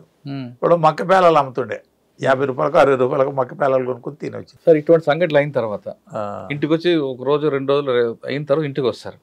ఇంటికి వచ్చాక మేడంతో మాట్లాడుతుంటారు. మాట్లాడినప్పుడు ఇవన్నీ కూడా చెప్తున్నప్పుడు ఆవిడ ఫీలింగ్స్ ఎలాగుంటాయండి? అది జరగకముందు ఎక్కడో ఎన్కౌంటర్ అది వాళ్ళని అడిగిందని అయ్యాం. వాళ్ళకి ఎప్పుడన్నా మీరు స్పెషల్ ఇంటర్వ్యూలు పెట్టండి. ఇప్పుడు వాళ్ళకు ఓల్డ్ ఏజ్ మా అందరికి వచ్చింది కనుక మేమంటే భయం పోయింది, గౌరవం పోయింది, ఉద్యోగం కూడా పెన్షన్ అయింది కనుక అప్పుడు వాళ్ళ ఫీలింగ్స్ చెప్పొచ్చు. మా మిసెస్ ఒక్కసారి ఎవరు పేపరు విలేకరు వచ్చి అడిగింది, ఎప్పుడు తెలంగాణ ఉద్యమం అప్పుడు లాఠీ చార్జీలు అయితే వాళ్ళ ఇళ్లలో నుంచి పోతే మా ఫీలింగ్స్ ఎట్లుంటుందో అని కొంచెం అప్పుడు ఏడ్చింది. అట్లా ఏడ్చుకుంటూ వాళ్ళు అట్లాగే రాసినారు. అది నా దగ్గర కటింగ్ ఉన్నట్టుంది. అది విని తెల్లారి పేర్వరరాములు డీజీ గారు, ఇది మీ మిసెస్ ఇచ్చిన ఇంటర్వ్యూ కదా చంద్రమౌళి అన్నాడు. ఆయనకు తెలుసు మేము ఎంత కష్టపడతాం. ఆయన కొంచెం మా ఫ్యామిలీతో సంబంధాలు ఉండేవి. మేము జనగాంలో ప్రొఫెషనల్ కాబట్టి. సార్ మీరు వరంగల్ ఆ ప్రాంతంలో ఎక్కువగా పనిచేశారు కాబట్టి అక్కడ చాలామంది లెజెండ్స్ పనిచేశారు, పోలీస్ ఆఫీసర్, ఐపీఎస్ ఆఫీసర్లు. అటువంటి వాళ్ళనే వేసేవాళ్ళు. అందులో మీకు బాగా కనెక్ట్ అయిన ఆఫీసర్లు ఎవరండి? అందరూ అయినారు, అబద్ధం ఎందుకు. అరవిందరావు గారు, అనురాగ్ శర్మ గారు. కానీ ఒక ఆఫీసర్ ఏదైనా జరిగితే వెంటనే నేను లేను అని చెప్పేవారట కదా. ఇక ఆయన ఎస్పీ ఇప్పుడు వెళ్ళిపోయినట, డిపార్ట్మెంట్లో రిటైర్ అయ్యి కూడా. ఆయన ఎందుకులే, ఆయన మాకంటే ఎక్కువ నాయకులతోనూ పై అధికారులకు బాగా చెప్పేవాడు. ఏమని? ఓ నేను ఇట్లా చేసినా అట్లా చేసినా అని చెప్పుకున్నాక తర్వాత ఇది చెప్పేవాడు. నేను చెప్పినాను కదా ఇదివరకు ఇంటర్వ్యూలో, ఒక దళం వస్తే కొట్టడానికి పోతే నాకు స్క్వాడ్ కావాలంటే ఇంట్లో అలా పనిచేసే వాళ్ళు బార్బర్ కానిస్టేబుల్లను, హోమ్ గార్డ్లను వాళ్ళని ఇచ్చినాడు. అక్కడ పోతే నాకు దళం మిస్ అయింది. దొరగారు చాలా కోపానికి వచ్చినాడు అప్పుడు డిఐజీ, డీజీ గారు, నువ్వు పోవడం ఏంది, దళం మిస్. అందులో వాళ్ళు పీపుల్స్ వారు కూడా కాదు, కెనాల్ నుంచి వచ్చినారు, కెనాల్ దాటగానే కూర్చున్నారు. మేము మంచి కొట్టేవాళ్ళం వాళ్ళను. ఈయనకు అనుభవం లేక ఒక్కొక్కసారి కొన్నిసార్లు గవర్నమెంట్ సడన్గా చేంజ్ అయితే ఎవరో పైరవ్ చేసుకొని వస్తారు. ఒకతను నాన్ కన్ఫర్మ్డ్ ఐపీఎస్ ఆఫీసర్ వచ్చినాడు, ఒకతను ఆర్టీసీలో పనిచేసి ఆయన ఓఎస్డీకి వస్తే ఎట్టుంటుందండి. ఇప్పుడు ఓఎస్డీగా ఖచ్చితంగా డైరెక్ట్ ఐపీఎస్ వాళ్ళనే వేస్తారు. ఆ జీలు ఉండాలి ముందు. కొత్తగా వచ్చినప్పుడు భయం కూడా ఉండకూడదు కదండి, భయం కూడా ఉండకూడదు కదా. భయం కూడా ఉండకూడదు. ఒకసారి అతుల్ సింగ్ గారు అని నిజామాబాద్లో పనిచేస్తాడు, ఇప్పుడు ఏసీబీ డీజీ ఆంధ్రప్రదేశ్. నిజామాబాద్లో ఒక ఫైరింగ్ అయింది, అక్కడ వాళ్ళ దళం ఉందని వాడు అక్కడి నుంచే సెటిల్ చెప్పిండు. మేము పోతే ఆయన మంచి యాక్ట్ చేసినాడు. చంద్రమౌళి మనం ఇంటి మీదకి పోవద్దు, ఇంటి పక్క నుంచి ఇల్లు గేరా చేసి ఇంట్లోకి గ్రెనేడ్స్ ఇస్తుదాం, వాళ్ళు ఎవరన్నా ఉంటే బయటకు వస్తే ఫైరింగ్ అయితే అప్పుడు చూద్దాం అన్నాడు. అప్పటికే దళం వెళ్ళిపోయింది, కాలేదు. అంత జాగ్రత్తలు తీసుకుంటారు వీళ్ళు, కమిట్మెంట్ ఉండాలి. అక్కడ నేను ఎస్ఐ నుంచి వచ్చిన వాళ్ళ, గ్రూప్ 1 నుంచి వచ్చిన వాళ్ళ, ఐపీఎస్ అని అడగను. ఏ ఉద్యోగం చేస్తే ఆ కమిట్మెంట్ ఉండాలి. కొంచెం ఓల్డ్ ఏజ్ వచ్చే వరకు బరువు బాధ్యతలు, కుటుంబాలు, అందులో దగ్గరున్న ఊరు వాళ్ళు. ఇప్పుడు చిన్న చిన్న రాష్ట్రాలు అయినాక ఐపీఎస్ లోకల్ స్టేట్ వాళ్ళతో ఒక ఏజ్లో కాకపోతే ఒక ఏజ్లో వాళ్ళకు సెల్ఫ్ ఇంట్రెస్ట్లు పెరుగుతాయి కదండి. సార్ మీరు అతుల్ సింగ్ గారు గురించి చెప్పారు, తర్వాత జేవీ రామ్, అనురాగ్ శర్మ గారు చెప్పారు కదా. ఆయన కిందికుంట ఆయన దగ్గరప్పుడు ఎవరండి, వరంగల్ కిందిగుట్ట అనుకుంటారు అనురాగ్ శర్మ గారు అప్పుడు. కిందిగుట్ట ఎక్కడైంది? వరంగల్లో కిందిగుట్ట గుట్ట అది ఇవి అండర్ రోడ్ది పద్మాక్షమ్మ గుట్ట. అప్పుడు ఆయన ఉన్నప్పుడేనా ఆ రాళ్ళ కింద పక్క నుంచి వెళ్ళడం. సరే ఇటువంటి ఆఫీస్ చూసారు మీరు? వాళ్ళు కూడా నడిచి వచ్చేవాళ్ళు. ఎస్పీ గారులు ఎవరున్నా కూడా అందరు డైరెక్ట్. నా అదృష్టం ఒకటి ఏం తెలుసా, ఇప్పుడు నేను ఎన్నో పనులు చేసుకుంటున్నాను కదా ఆంధ్రలో. ఫస్ట్ వచ్చిన ఎస్పీ జేవీ రాముడు దగ్గర నుంచి మొన్న ఆర్టీసీ నుంచి వచ్చిన ఆయన ఎవరు, ఆయన కంటే ముందున్న వాళ్ళ దగ్గర దాకా అందరూ నాతో చేసిన వాళ్ళే. సాంబశివరావు గారు వాళ్ళు, సాంబశివరావు గారు కానీ, మాలకొండయ్య గారు కానీ, జేవి రాముడు గారు, జేవి రాముడు గారు కానీ, గౌతమ్ సవాంగ్ కానీ. సార్ గౌతమ్ సవాంగ్ గారి రోల్ ఏంటండి వరంగల్లో? వరంగల్ బాగా చేసినాడు. ఆయన అంతా ఫారెస్ట్ ఏరియా నుంచి వచ్చినాడు కనుక ఫారెస్ట్ అంటే, కాకపోతే ఆయన ఎప్పుడు జీవు కారు ఎక్కకపోయేది, మోటార్ సైకిల్ మీద జవాన్లతో వచ్చేది. ఒకసారి నైట్ మహబాద్ నుంచి అట్లా వస్తున్నాడు మోటార్ సైకిల్ మీద, పెడిలని చెట్టు పడది, చెట్టు వాగుల చెట్టు పడితే వాళ్ళే కొట్టేసినారు, మా మీద ఫైరింగ్ అని దబ్బుకున్న మోటార్ సైకిల్ అక్కడ వారేసి తీసుకొని జవాన్ దగ్గర రైఫిల్ తీసుకొని తను ఫైర్ చేసినాడు. బాగా యాక్టివ్ ఆయన. అక్కడ మంచి వాళ్ళనే ఇస్తారండి వరంగల్ దాకా. ఒక ఆఫీసర్ ఏబి వెంకటేశ్వర గారు లాంటి ఆఫీసర్ ఆయన కూడా బాగా తిరిగేవాడు. ఆయన సమస్య పరిష్కారం కోసం ఆయన చేసిన విత్తనాలు వేస్తే తర్వాత వచ్చిన ఆఫీసర్ ఆ ఫలాలు అందుకున్నారట కదా. అందరూ కష్టపడ్డారు. ఏబి వెంకటేశ్వరరావు ఉన్నప్పుడు నేను టౌన్ డిఎస్పీని, నన్ను బాగా ఆదరించేవాడు, ఒక ఫ్రెండ్ లాగా చూసేవాడు. ఆయన తర్వాత వచ్చింది ఠాకూర్ గారేనా, ఈయన అది చెప్పి ఓ ఆయన ఫస్ట్ హోమ్ మినిస్టర్ మాధవరెడ్డి గారు, నెక్స్ట్ లోకల్ మినిస్టర్లు, తర్వాత వీళ్ళు ఆఫీసర్లు. అటువంటి ఆఫీసులు చూసినప్పుడు ఏమనిపిస్తుంటుంది మీకండి? ఇంత పెద్ద ఇష్యూ జరుగుతుంది అంటే నమ్మకం ఉండేది నాకు. నా నిజాయితీ ఏందో పై ఆఫీసర్లకు తెలుసు. ఈయన ఏమన్నా చెప్పుకొని ఎవరన్నా ఏమన్నా చెప్పుకొని కదా, ఎవరైనా పడని వాళ్ళు సివిలియన్స్ పోయి చెప్పిన వాళ్ళు నమ్మేవాళ్ళు కాదు. సరే మేము చూద్దాంలేండి అని ఎప్పుడైనా మాటలలో అడిగేవాళ్ళు. ఎందుకు అంత భాస్కర్రావు గారు కూడా నేను ఎదురుగా కూర్చుంటే చంద్రమౌళి అక్కడ కాదు ఇక్కడ కూర్చోనేవాళ్ళు, అంత ప్రేమగా చూసుకునేవాళ్ళు. డిపార్ట్మెంట్లో ఏ ర్యాంక్ ఉన్నా ఒకటేనండి, కష్టం వచ్చినప్పుడు అందరూ ఫీల్ అవుతారు. నేను నిజామాబాద్లో ఉన్నప్పుడు వచ్చే రోజులలో ఒక కానిస్టేబుల్ని వాళ్ళని చంపినారని చెప్పినాను. ఆ రాత్రి నేను పోయి పండుకున్నాను నేను పోలీస్ స్టేషన్లో. ఎందుకంటే ఆ కానిస్టేబుల్ని చంపితే పోలీసు వాళ్ళు కొంచెం ప్రిపేర్డ్ ఉంటారు, అలా దాడి చేస్తుందేమో. ఆ రాత్రి 1:30కి అప్పుడు ఎవరు ఎస్పీ గారు డాన్ వచ్చి చెక్ చేసినాడు. నాకు 4 గన్మెన్లు కనుక మేమే చాలు వాళ్ళకు సివిల్ వాళ్ళకు తోడుగా. ఆ రాత్రి మళ్ళీ 1:30 వరకు ఫోర్స్ని ఏదో పంపించినట్టున్నాడు. పోలీస్ స్టేషన్ అటాక్ కాకుండా కాపాడుకున్నాం. సరే కర్మనో మంచిదో చెడుదో అంతా జరిగిపోయింది. మనం దాని గురించి కథలు చెప్పుకోవడం, వాళ్ళు వీళ్ళు ఇప్పుడు అవన్నీ మా అమెరికాలో సెటిల్ అయిన మా పిల్లలు మన వల్ల ఇట్లా చూస్తున్నారు, ఏదో ఇంగ్లీష్ సినిమా చూసినట్టు. కానీ ఇక్కడ ప్రజలకు తెలుస్తుంది. దయచేసి నేను కోరేది ఏమంటే ఫస్ట్ అండ్ లాస్ట్, ఈ సరెండర్ అయిన వాళ్ళు వాళ్ళ తెలివిని వాళ్ళ మేధా సంపత్తిని మంచి ప్రజాస్వామ్యకంగా ఉపయోగించి ప్రజాసేవ చేయమని ఒకటి కోరుతున్నాను. ఆ కోనా మేధావులందరికీ ఇటువంటి వాళ్ళను మాది ఇంకేదో ట్రైబల్స్కి మేము ఏదో చేస్తున్నాం, వీళ్ళు ఒకరోజు బయట పోయింది లేదు, ట్రైబల్ ఏరియా పోయింది లేదు, ఉన్న జాగాలో మీ ఇంటర్వ్యూలకు వచ్చుడు పోవుడు. ఈ హరిగోపాల్ గారు కానీ మొన్న వచ్చిన లక్ష్మణ్ భిక్షణ్ వీళ్ళందరినీ దయచేసి మనసు మార్చుకొని, వాళ్ళు మేధావులు ఒప్పుకుంటాను కానీ వాళ్ళ తెలివిని సద్వినియోగం చేయాలని నేను రిక్వెస్ట్ చేస్తాను. వెస్ట్ బెంగాల్లో 24 పరగనా జిల్లాలో ప్రారంభమైన ఉద్యమం శ్రీకాకుళం రైతాంగ పోరాటం నుంచి అలాగ క్రమేపీ వరంగల్ జిల్లా తెలంగాణ వరకు వచ్చేది. అప్పుడు పరిస్థితులు వేరు అలాగొచ్చేది. ఆ పార్టీ అంత ఊపిరి వచ్చిన పార్టీ అప్పుడులో బాగా చదువుకున్న వ్యక్తులు, ఒక ఐడియాలజీలతో డాక్టరేట్లు, డాక్టర్ చదివిన వాళ్ళు, ఇంజనీరింగ్ అందరూ ఉండేవారు అందులో. అది క్రమేపీ ఇంటర్నేషనల్ స్థాయికి వరకు వెళ్ళింది, నేపాల్ అవంతా కూడా. తర్వాత ఎందుకు క్రమేపీ అది తగ్గిపోవడం కారణం అనుకుంటారు? అంటే ఐడియాలజీతో వచ్చిన వాళ్ళు ఎందుకు దానికి దూరం అయ్యారు? అంటే ఒకటి చెప్తాను మురళి గారు, తర్వాత నా ఎక్స్పీరియన్స్తో చేసింది, ఇదే పుస్తకాలలో ఉండదు. వెస్ట్ బెంగాల్ నుంచి తెలంగాణ దాకా వచ్చింది అంటే మొత్తం ప్రాంతం ఎఫెక్ట్ అయిందని కాదు, అక్కడ కొన్ని ప్రాంతాలు ఈ స్టేట్ ఎక్కడ ప్రాంతం ఇబ్బంది ఉందో అన్ని చూసుకుంటూ వెస్ట్ బెంగాల్ నక్సల్ బరి ఆ ఉద్యమం అక్కడ, ఆ తర్వాత 24 పరగనాలు, అలీపూర్ జైలు కూడా నేను ఒకసారి చూసి వచ్చినాను, ఇది ఎందులో ఇంత ఫేమస్ అని, లోపల పోలేదు. తర్వాత అక్కడి నుంచి శ్రీకాకుళం, అదే బెల్ట్ క్రాస్ బెల్ట్ బార్డర్స్, అవన్నీ వెనుకబడిన ప్రాంతాలు. వీళ్ళకి షెల్టర్ ఉంటాయని వీళ్ళు సెలెక్ట్ చేసుకోవడం, వాళ్ళ దగ్గర ఉన్న సమస్యలను నా సమస్య అని పోవడం, ఒకడు ఇద్దరు చావడం, చంపడం, ఫేమస్ అవ్వడం. దాంట్లో వందలలో పెద్ద ప్రజల, ఇప్పుడు ఉక్రెయిన్ రష్యా యుద్ధం లాగా అది ఇది కాదు అది.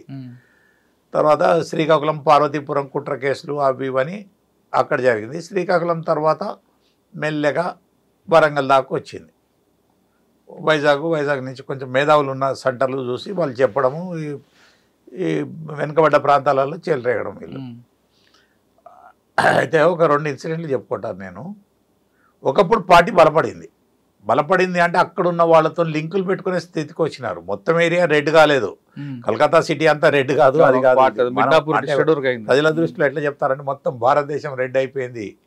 ఒకసారి కొడపల్లి సీతారామయ్య మీటింగ్ పెట్టినట్టు నాకు ఎవరో ఇన్ఫార్మర్ చెప్పినాడు. ఇంకా అతని అరెస్ట్ కాకముందు క్యాడర్ను అందరినీ పిలిచి మన గవర్నమెంట్ వస్తే ఎలా చేద్దాము అని. అంటే ఇదంతా ఏంటంటే ఊసిపోక క్యాడర్లో నమ్మకం కలిగించడానికి. మనకి ఏం తెలుసు, ఎక్కడో అడవిలు ఉంటాడు, ఇద్దరిని చంపుతాడు, ఇంకా ఎక్కడెక్కడో తిరుగుతుంటాడు. వీళ్ళు ముందుగా ఏం చేస్తారంటే ఒక ఉద్రేకం ఉండి కొంచెం ఎదిగే స్టూడెంట్నో చదువు బంద్ అయినో పేదనో కొంచెం ఉద్రేకం ఉన్నోని చూసి అతను ఎవరినో ఒకరిని కొట్టంగానే వాడిని అప్రోచ్ అవ్వడం, వానితో 1-2 మర్డర్లు చెప్పడం, పార్టీలో పోలీసు వాళ్ళు చంపుతారా అని తీసుకుపోవడం, వాళ్ళని హీరోలని చేయడం. వాళ్ళ తల్లిదండ్రులు ఇప్పుడు ఎన్ఆర్రెడ్డి ఉన్నాడు, ఎన్ఆర్రెడ్డిని ఎవరు సరెండర్ చేసినాడు? వాళ్ళ తండ్రి సరెండర్ చేసినాడు. మంచిగా లైమ్ లైట్లోకి వచ్చినాడు, ఆ భావాలు ఉండని ఏమన్నా ఉండని ప్రచారం చేసుకుంటున్నాడు. అవి కాకుండా ఇటువంటి వాళ్ళని తీసుకొస్తారు. నేను కొంతమంది పేదోళ్ళకు ఆస్తులు అవి చూపెట్టి ములుగు నుంచి ఒక అతను పోయి రాజమండ్రిలో ఉన్నాడు, సెటిల్ అయినాడు. ఇక్కడ ఏం లేకుండా అతనికి, నేను విన్నాను, నాకు తెలియదు. అతనికి ఒక 5-6 లారీలు వచ్చినాడు అక్కడ. ఆ లారీలలో వెళ్ళేటప్పుడు చేపలు, రైసు ఇవి పంపించేవాడట. ఎక్కడి దాకా ఈశాన్య ప్రాంతాలు, సేనాపతి జిల్లా దాకా అస్సాం, మేఘాలయ, ఇంకా నాగాలాండ్. నేను అస్సాం దాకా పోయినాను, అంటే దీంట్లో కాదు, వేరే పనుల మీద. ఆ రాష్ట్రాల్లోనే బాగా పరిచయం, నాకు ఫ్రెండ్స్ కూడా ఉన్నారు. సో వచ్చేటప్పుడు ఏమొచ్చేటి అని తెలియదు, వచ్చేటప్పుడు లారీలలో ఏమొచ్చేటి అని తెలియదట. లారీకి ఒకసారి నేను వినడమే పోలీసులు ఉన్నప్పుడు, లారీకి కింద రేకులన్నీ వెల్డింగ్ చేపించేసి దాంట్లో విపత్తు తెచ్చేవాళ్ళట. అవన్నీ పట్టుకున్నారు, అయిపోయింది. అంటే ఇంటర్నేషనల్ లింక్స్ దాకా పోయినారు. ఒకప్పుడు పార్టీ అంత ఎదిగింది. పర్కాల్లో ఒక ఎన్కౌంటర్ అయితే వాడి దగ్గర గోరఖ్పూర్, అంటే మన లాస్ట్ బార్డర్, అక్కడి నుంచి 40 కిలోమీటర్లు నేపాల్ బార్డర్. సో చిట్టి దొరికింది, అక్కడ ఒక రైల్వే పార్సెల్ దొరికింది. దొరికితే విజయవాడ బుక్ చేయించినారు. విజయవాడ బుక్ చేపిస్తే దాని మీద నేను పోయినాను. వారణాసి, మొగుల్ సరాయ్, ప్రతి జంక్షన్లో ఆగడం, వాళ్ళ రైల్వే దాంట్లో సిబిఐ అని చెప్పడం, వెతకడం, ఈ పార్సెల్ ఉందా లేదా చూడడం, అట్లా పోయి తిరగంగా 25 రోజులకు మా దాంట్లోనే వేరే వాళ్ళకి దొరికింది. నాకు దొరకలేదు, కానీ నాకు ఇన్ఫర్మేషన్ వచ్చింది, పలు జాలు ఉంది, ఝాన్సీలు దొరికింది అని. అంటే నేపాల్ వరకు వెళ్ళారు మీరు? నేపాల్ దాకా వెళ్ళినాను, సునోలి అనే స్టేషన్ దాకా వెళ్ళాను. అంటే స్టేషన్ ఆక్కుంటూ వెళ్ళాలి, ఆక్కుంటూ. అంటే మరీ పల్లెటూరు దాంట్లో ఉండదు పార్సెల్ రూమ్లు, కొంచెం పెద్ద స్టేషన్లు అయితేనే ఉంటాయి. అక్కడ పోయి ఈ పార్సెల్ ఉందా అంటే అప్పుడు ట్రాన్సిట్లో ఉంటాయి కదా, అక్కడ ఉందా, ఎక్కడ ఉండొచ్చు, అది ఇదని వెతుక్కుంటూ అన్నీ వెళ్ళాను. అప్పుడు కాశీ కూడా పోయినాను దర్శనానికి. వెళ్ళి ఎక్కడ తిరిగే టైం లేదు, కాశీ ఎందుకు చూడాలి, ఓడని అడిగినాను, ఇటు దిప్పు అన్నారు, గొడుగు తిప్పినాడు, పోయినాను, అంతే. అదే కాశీ. సో దేవుడు కూడా మొక్కున్నాం, వాళ్ళు మొక్కుతారు, మేము మొక్కుతాం. సో అంత బెల్ట్ ధన్బాద్ నుంచి విపన్స్ వచ్చేటి హన్మకొండకు, అవి కూడా కట్టేలు చేసినాం. కానీ టోటల్గా అతన్ని ప్రిపేర్ చేసుకొని తీసుకురాలేకపోయినా. 2 సార్లు ధన్బాద్ వెళ్ళినాను నేను. సార్ నిజామాబాద్లో పనిచేశారు మీరు? అవును. నిజామాబాద్లో మీకు ఒక మంచి ఇన్సిడెంట్ ఉంటుంది ఒకటి, ఒక పాత కోట, సింగాపల్లి అనుకుంటా, చిన్నపల్లి వెళ్తుంటే రైల్వే స్టేషన్. అవును, అక్కడికి వెళ్ళడమే కష్టం. క్లీన్ అయింది కదండి, కానీ అక్కడ వెళ్ళడమే కష్టం. వెళ్ళిన తర్వాత ఆపరేషన్ ఎలా చేశారు, అక్కడ డెడ్ బాడీలు తీసుకురావడానికి గూడ్స్ ట్రైన్ ఆపి తీసుకొచ్చారు, వాస్తవం చాలా కష్టమైంది. అంటే మామూలు చేసినారు, ఫస్ట్ ఆపరేషన్ లేను. ఇప్పుడు రవిశంకర్ అయినారు అనుకుంటా స్పెయిన్. అయినారు. అంతకుముందు ఆనంద్ గారు ఉండేది. ఆనంద్ గారు ఉన్నప్పుడు కూడా మంచి ప్లేనరీ ఆపరేషన్లు బాగా అయినాయి. కొంచెం లిబరల్గా చూసుకోమన్నాడు. టౌన్ చుట్టుపక్కల ఇవన్నీ. నిజామాబాద్ టౌన్కు 4 పక్కల అడవే ఉంది, సీర్నపల్లి వ్యాపించింది. ఈ సీర్నపల్లి ఇటు గోరెంటాల్ తర్వాత సిద్దిపేట దాకా వస్తుంది, అటు మళ్ళీ నిజాం సాగర్ మహారాష్ట్ర దాకా పోతుంది. అడవి అక్కడక్కడ దాంట్లో వీళ్ళ షెల్టర్స్ అవి ఉండేటి. సార్ మీరు చాలా ఎక్స్చేంజ్ ఆఫ్ ఫైర్లు చూసారు కదా, దాదాపు 20-30 ఉంటుండొచ్చు మీకు. ఎందుకు అవన్నీ? సరే, ఆ ఎక్స్చేంజ్ ఆఫ్ ఫైర్లో కొన్ని అనుకోపోయి 20 కాదు 10 అనుకోండి. సరే ఫిగర్ వదిలేండి. ఎప్పుడైనా కమిట్మెంట్గా ఇంకా విప్లవం వర్ధిల్లా, చనిపోతున్న సమయంలో కూడా విప్లవం వర్ధిల్లాలి అంటూ స్లోగన్ చనిపోయిన నక్సలుని చూసారా? 1-2 చూసినాము. ఫైరింగ్ ఆగిపోగానే మేము వెళ్తాం, అతను లాస్ట్ ప్రాణంతో ఉంటాడు, మేము తీసుకొచ్చే టైమా ఇంకేదైనా ఫస్ట్ ఎయిడ్ ఇస్తామా, ఎందుకంటే విపన్ పడేసినాడు, బ్లడ్ యూజ్ అవుతుంది, ఏమైనా చేయగలుగుతామని చూస్తే కొంతమంది టక్కున పడిపోతారు. ఒక్కతని మాత్రం వాడు విప్లవం వర్ధిల్లాలి అనుకుంటే చనిపోయాడు. పేరు అనవసరం, మంచి నాయకుడులేండి. సార్ అటువంటి బాధ అనిపిస్తుంటుంది మీకు? అనిపిస్తుంది అనవసరంగా. అంటే బాధ అంటే ఎట్లాంటిది అంటే, ఇంత మేధావులు ఇంకో విధంగా దేశానికి ఉపయోగపడితే బాగుండేది కదా అన్న దృష్టి ఉంటుంది. మా ప్రాంతం కూడా ఎఫెక్టెడ్ ఏరియానే, మా సిరిసిల్ల ప్రాంతము, అది మేము చూసినాము. మేము ఈ ఉద్యోగంలోకి రాకపోతే ఏమైపోతాము. కొంచెం అదంటే ఏదో మాకు జన్మతా వచ్చిన పగ ఉండదు కదండి. వాడు దాంట్లో పోకపోతే మాకు ఫ్రెండే కదండి, మేము దీంట్లోకి రాకపోతే వాడి ఫ్రెండే కదండి. సానుభూతి ఉంటుంది, కానీ ఏం చేయలేము. ఓన్లీ అతను మనుషులను చంపుతున్నాడు, విప్లవం పేరా ముఖ్యంగా పోలీసులను చంపుతున్నాడు, కాబట్టి మేము ఏం చేయలేని పరిస్థితి అది. సార్, పోలీసుల వైపు ఒకవేళ రాకుండా ఉంటే ఈ ఉద్యమం కొంచెం కొంతకాలం నడిచి ఉంటుందా? ప్రజాస్వామికంగా ఉంటే బాగా అల్లుకపోయేది. ఇప్పటికీ తీర్మానం అనేది దీనికి కొంప ముంచింది అనుకోవాలా? ఫస్ట్ ప్రజలను చంపడం, తుపాకీ ద్వారానే అధికారం వస్తుందని ఎక్కడో చైనాలో ఏదో జరిగితే వీళ్ళు పట్టుకోవడం. ఫ్రాన్స్లో విప్లవం వచ్చింది ఫస్ట్, ఫ్రాన్స్ వాళ్ళు ఏ దేశాన్ని అడగలేదు, వాళ్ళని ఎవరు కాపీ కొట్టలేదు. రష్యాలో విప్లవం వచ్చింది, రష్యా వాళ్ళని చైనా వాళ్ళు కొంత కొట్టినారంటారు, నాకు తెలియదు. ఏ దేశ పరిస్థితులకు అనుకూలంగా వాళ్ళు విప్లవము అంటే ఎదురు తిరగడము, ఎదురు మాట్లాడడం నేర్చుకోవాలి. కానీ మన దేశ సిద్ధాంతాలు సనాతన ధర్మం పాటించే వాళ్ళు 80% ఉన్నారు. ఇటువంటి జాగాల్లో ఆయుధాలు పట్టడం ఇది అది తప్పు.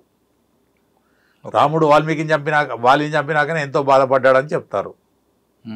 మరి మన దేశానికి ఉండే పరిస్థితులు, మన వాతావరణము, మన నైసర్గిక స్వరూపాలు ఇవన్నీ డిఫరెంట్. ఇక్కడ వచ్చి జనాలను ఏదో చేస్తాము, ఎక్కడో ఇది చేసింది, ఇక్కడనే ఏదో చేసింది, చైనాలు ఇటు జరిగింది, వీళ్ళకి ప్రొఫెసర్లకు అసలు చదువు చెప్పురా అంటే ఇది చెప్పేది వాళ్ళు. అసలు చదువు చెప్పుకోమని, నువ్వు ప్రొఫెసర్ అయినావు, మంచి అదృష్టము, మీ తల్లిదండ్రుల అదృష్టం, నీ పిల్లల అదృష్టం. 10 మంది పిల్లలను బాగు చేయి, 10 మంది పిల్లలను పాడు చేయడానిక? నువ్వేమో ఇంట్లో పిల్లలు వీళ్ళందరూ ఉంటారు, టీవీలల్లో ఇంటర్వ్యూలు ఇచ్చుకుంటూ, వాళ్ళేమో అడుగులో పోయి తుపాకులు పట్టుకొని పోవాలనా? నిన్న ఒక అక్క పాపం రేణుక చనిపోయింది చూడు, ఎంత బాధనో.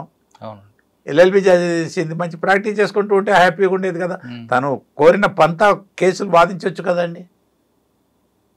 ఆమె తుపాకీ పట్టుకుంటే ఒకరిని చంపుతావు, ఇద్దరిని చంపుతావు, 10 మందిని చంపుతావు.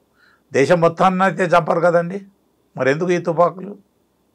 దయచేసి ఇప్పటికీ వాళ్ళకి చెప్తాను, వాళ్ళ మేధస్సునంతా ప్రజాస్వామ్యబద్ధంగా ప్రజలను మేల్కొల్పడానికి, అవినీతి మన చట్టం, మన సమాజంలో ఉన్న అవినీతి కానీ ఇంకేదన్నా లుసుగులు లోపాలు ఉంటే తీసేయడానికి ప్రయత్నం చేస్తే ఖచ్చితంగా మన దేశం బాగుపడుతుంది.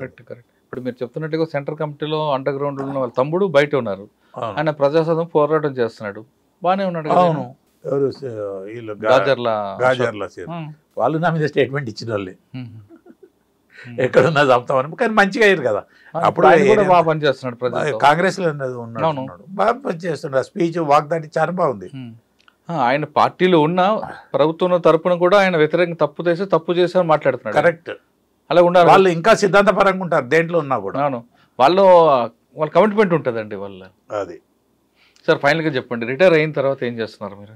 నేను 2018 నుంచి, అంటే 7 సంవత్సరాల నుంచి ఆ పుష్పగిరి శంకరాచార్యులు మన తెలుగు వాళ్ళకి, ఇప్పుడు కన్నడ వాళ్ళకి శృంగేరి ఎట్లనో, తమిళనాడు వాళ్ళకి ఇది ఎట్లనో, ఈ స్వామివారికి భూముల విషయము, ఆ పూజల విషయము అసిస్ట్గా ఉండమని మా అరవిందరావు గారు నాకు అప్పచెప్పినారు. నేను మొత్తం ఇప్పుడు ఎక్కువ దైవ కార్యంలోనే ఉంటున్నాను. వారి భూములు అవన్నీ, వారికి నరసరావుపేట కానుకొని 1800 ఎకరాలు ఎప్పుడో 65లో వీళ్ళ ల్యాండ్, 17వ శతాబ్దంలో అప్పటి రాజావారు వీళ్ళకి రాసిచ్చినారు, ధర్మకార్యాలకు ఉపయోగించాలి. ఆ ల్యాండ్ను రైతులకే ఇస్తారు కౌలుకు. వాళ్ళు పండించి పే చేసిన కౌలు ఈ ధర్మకార్యాలకు, యజ్ఞాలకు, యాగాలకు, ప్రజలను సనాతన ధర్మం పాటించే విధంగా మేల్కొల్పడానికి, బోధించడానికి వాడతారు. సో ల్యాండ్ ఉందా, కబ్జా అయిపోయింది? ల్యాండ్ మొత్తం కబ్జా అయిపోయింది. బ్రహ్మానందరెడ్డి గారు ముఖ్యమంత్రి ఉన్నప్పుడు ఒక 45-54 ఎకరాలలో NSP Nagarjuna Sagar project chief engineer office Nagarjuna సాగర్లో ఉంటే సూపరింటెండింగ్ ఇంజనీర్ ఆఫీస్ ఈ ల్యాండ్లో కట్టుకున్నాడు. వాళ్ళ ఊరు చివరి దాకా, ఆయన జ్యూరిస్డిక్షన్ చివరి విలేజ్ దాకా కాలువ తీసుకున్నాడు. వెంకటరావు గారు ఇటు తీసుకున్నాడు. మా కేసీఆర్ గారు ఏదో ఒకటి తనుండే ప్రజలు ఏరియా డెవలప్ చేయాలని చేసినాడు. నేను అది చేసి రికార్డులన్నీ చూసి అది చేస్తే దానికి మాది ఎండోమెంట్ టేక్ ఓవర్ ల్యాండ్ అండి. మా మఠము, ఈ పీఠము ఎండోమెంట్ అడ్మినిస్ట్రేషన్లో ఉంది. ప్రతి పైసాకు లెక్క ఉంటుంది, ప్రతి పైసాకు ఆడిట్ ఉంటుంది, ఒక దేవాలయం లాగా. సార్, ఇప్పుడు ఆ ల్యాండ్ కబ్జా అయితే వెళ్తుంటారు. అవును, ఒక పోలీస్ ఆఫీసర్గా మీరు వెళ్ళి రిటైర్ పని చేసినప్పుడు, వాడు ఆ కబ్జాలు ఉన్నప్పుడు మళ్ళీ కోపం వస్తుంటుందా మీకు? లేదు, ఇప్పుడు శాంతియుతంగా దైవభక్తి చర్చలు మాట్లాడితే నాకు అక్కడ ఒక పెద్ద మనిషి చెప్పినాడు, ఏ భూసాదైనా ఏ గొడవ అయినా కూడా కోర్టులో కంటే మాట్లాడుకుంటే తొందరగా అయినా కాకుండా పరిష్కారం అవుతాయి సార్ అని. అదే పాటిస్తున్నాను 7 సంవత్సరాల నుంచి. దాదాపు నేను ఒక 400-500 ట్రిప్పులు కొట్టినాను. పొద్దున్న 4 గంటలకు వెళ్తాను, వెళ్ళి నల్గొండ మిర్యాలగూడ నుంచి పిడుగురాల దాటి నర్సరావుపేట వెళ్ళి నర్సరావుపేట దాకా ఈ టైంలో ఉండి ఇక్కడ నుంచి విజయవాడ వచ్చి అడ్వకేట్లతో మాట్లాడి రాత్రి 2 గంటలకు వస్తాను. మళ్ళీ పొద్దున జిమ్ చేసుకుంటాను, మళ్ళీ అవసరం ఉంటే మళ్ళీ పోతాను. సో స్వామివారి మరి దేవుడి అనుగ్రహం, స్వామివారి పనిచేస్తున్నానని నాకైతే ఎలాంటి రుగ్మత రోగాలు లేవు, బీపీలు షుగర్ లేకుండా ఆరోగ్యంగా పనిచేస్తున్నాను. మేము గెలిచినాం, మేము కాంప్రమైజ్ అయినాము. ఇప్పుడు సర్వే కూడా అయిపోయింది. అగ్రికల్చర్ ల్యాండ్స్ ఎంత, ఇండ్ల జాగాలు ఎంత, కమర్షియల్ ల్యాండ్స్ ఎంత, దాని ప్రకారం వాళ్ళు మాకు డబ్బు కట్టి ఇవ్వడానికి ఉన్నారు. అన్ని బ్యాంకుల్లో జమ చేస్తారు. అంతా ప్రభుత్వం సూపర్విజన్లోనే జరుగుతుంది. ఏదో మఠానికి ఎందుకు, దేవునికి ఎందుకు ఇవన్నీ అని వీళ్ళంతా లంపెన్ కమ్యూనిస్టులు అంటారు, కానీ అదంతా తప్పు. సార్, మీరు డిపార్ట్మెంట్కి వచ్చినప్పుడు ట్రెడిషనల్ క్రైమ్ ఒకవైపు మావోయిజం ఉండేది, అది క్రమేపీ తగ్గిపోయింది. తర్వాత వైట్ కలర్ రెఫరెన్స్, తర్వాత సైబర్ క్రైమ్ ఇప్పుడు నడుస్తుంది ట్రెండ్. ఈ సైబర్ క్రైమ్ ఉన్న ఈ జనరేషన్లో పోలీస్ డిపార్ట్మెంట్లో వచ్చే వాళ్ళకి మీరు ఇచ్చే మెసేజ్ ఏంటి?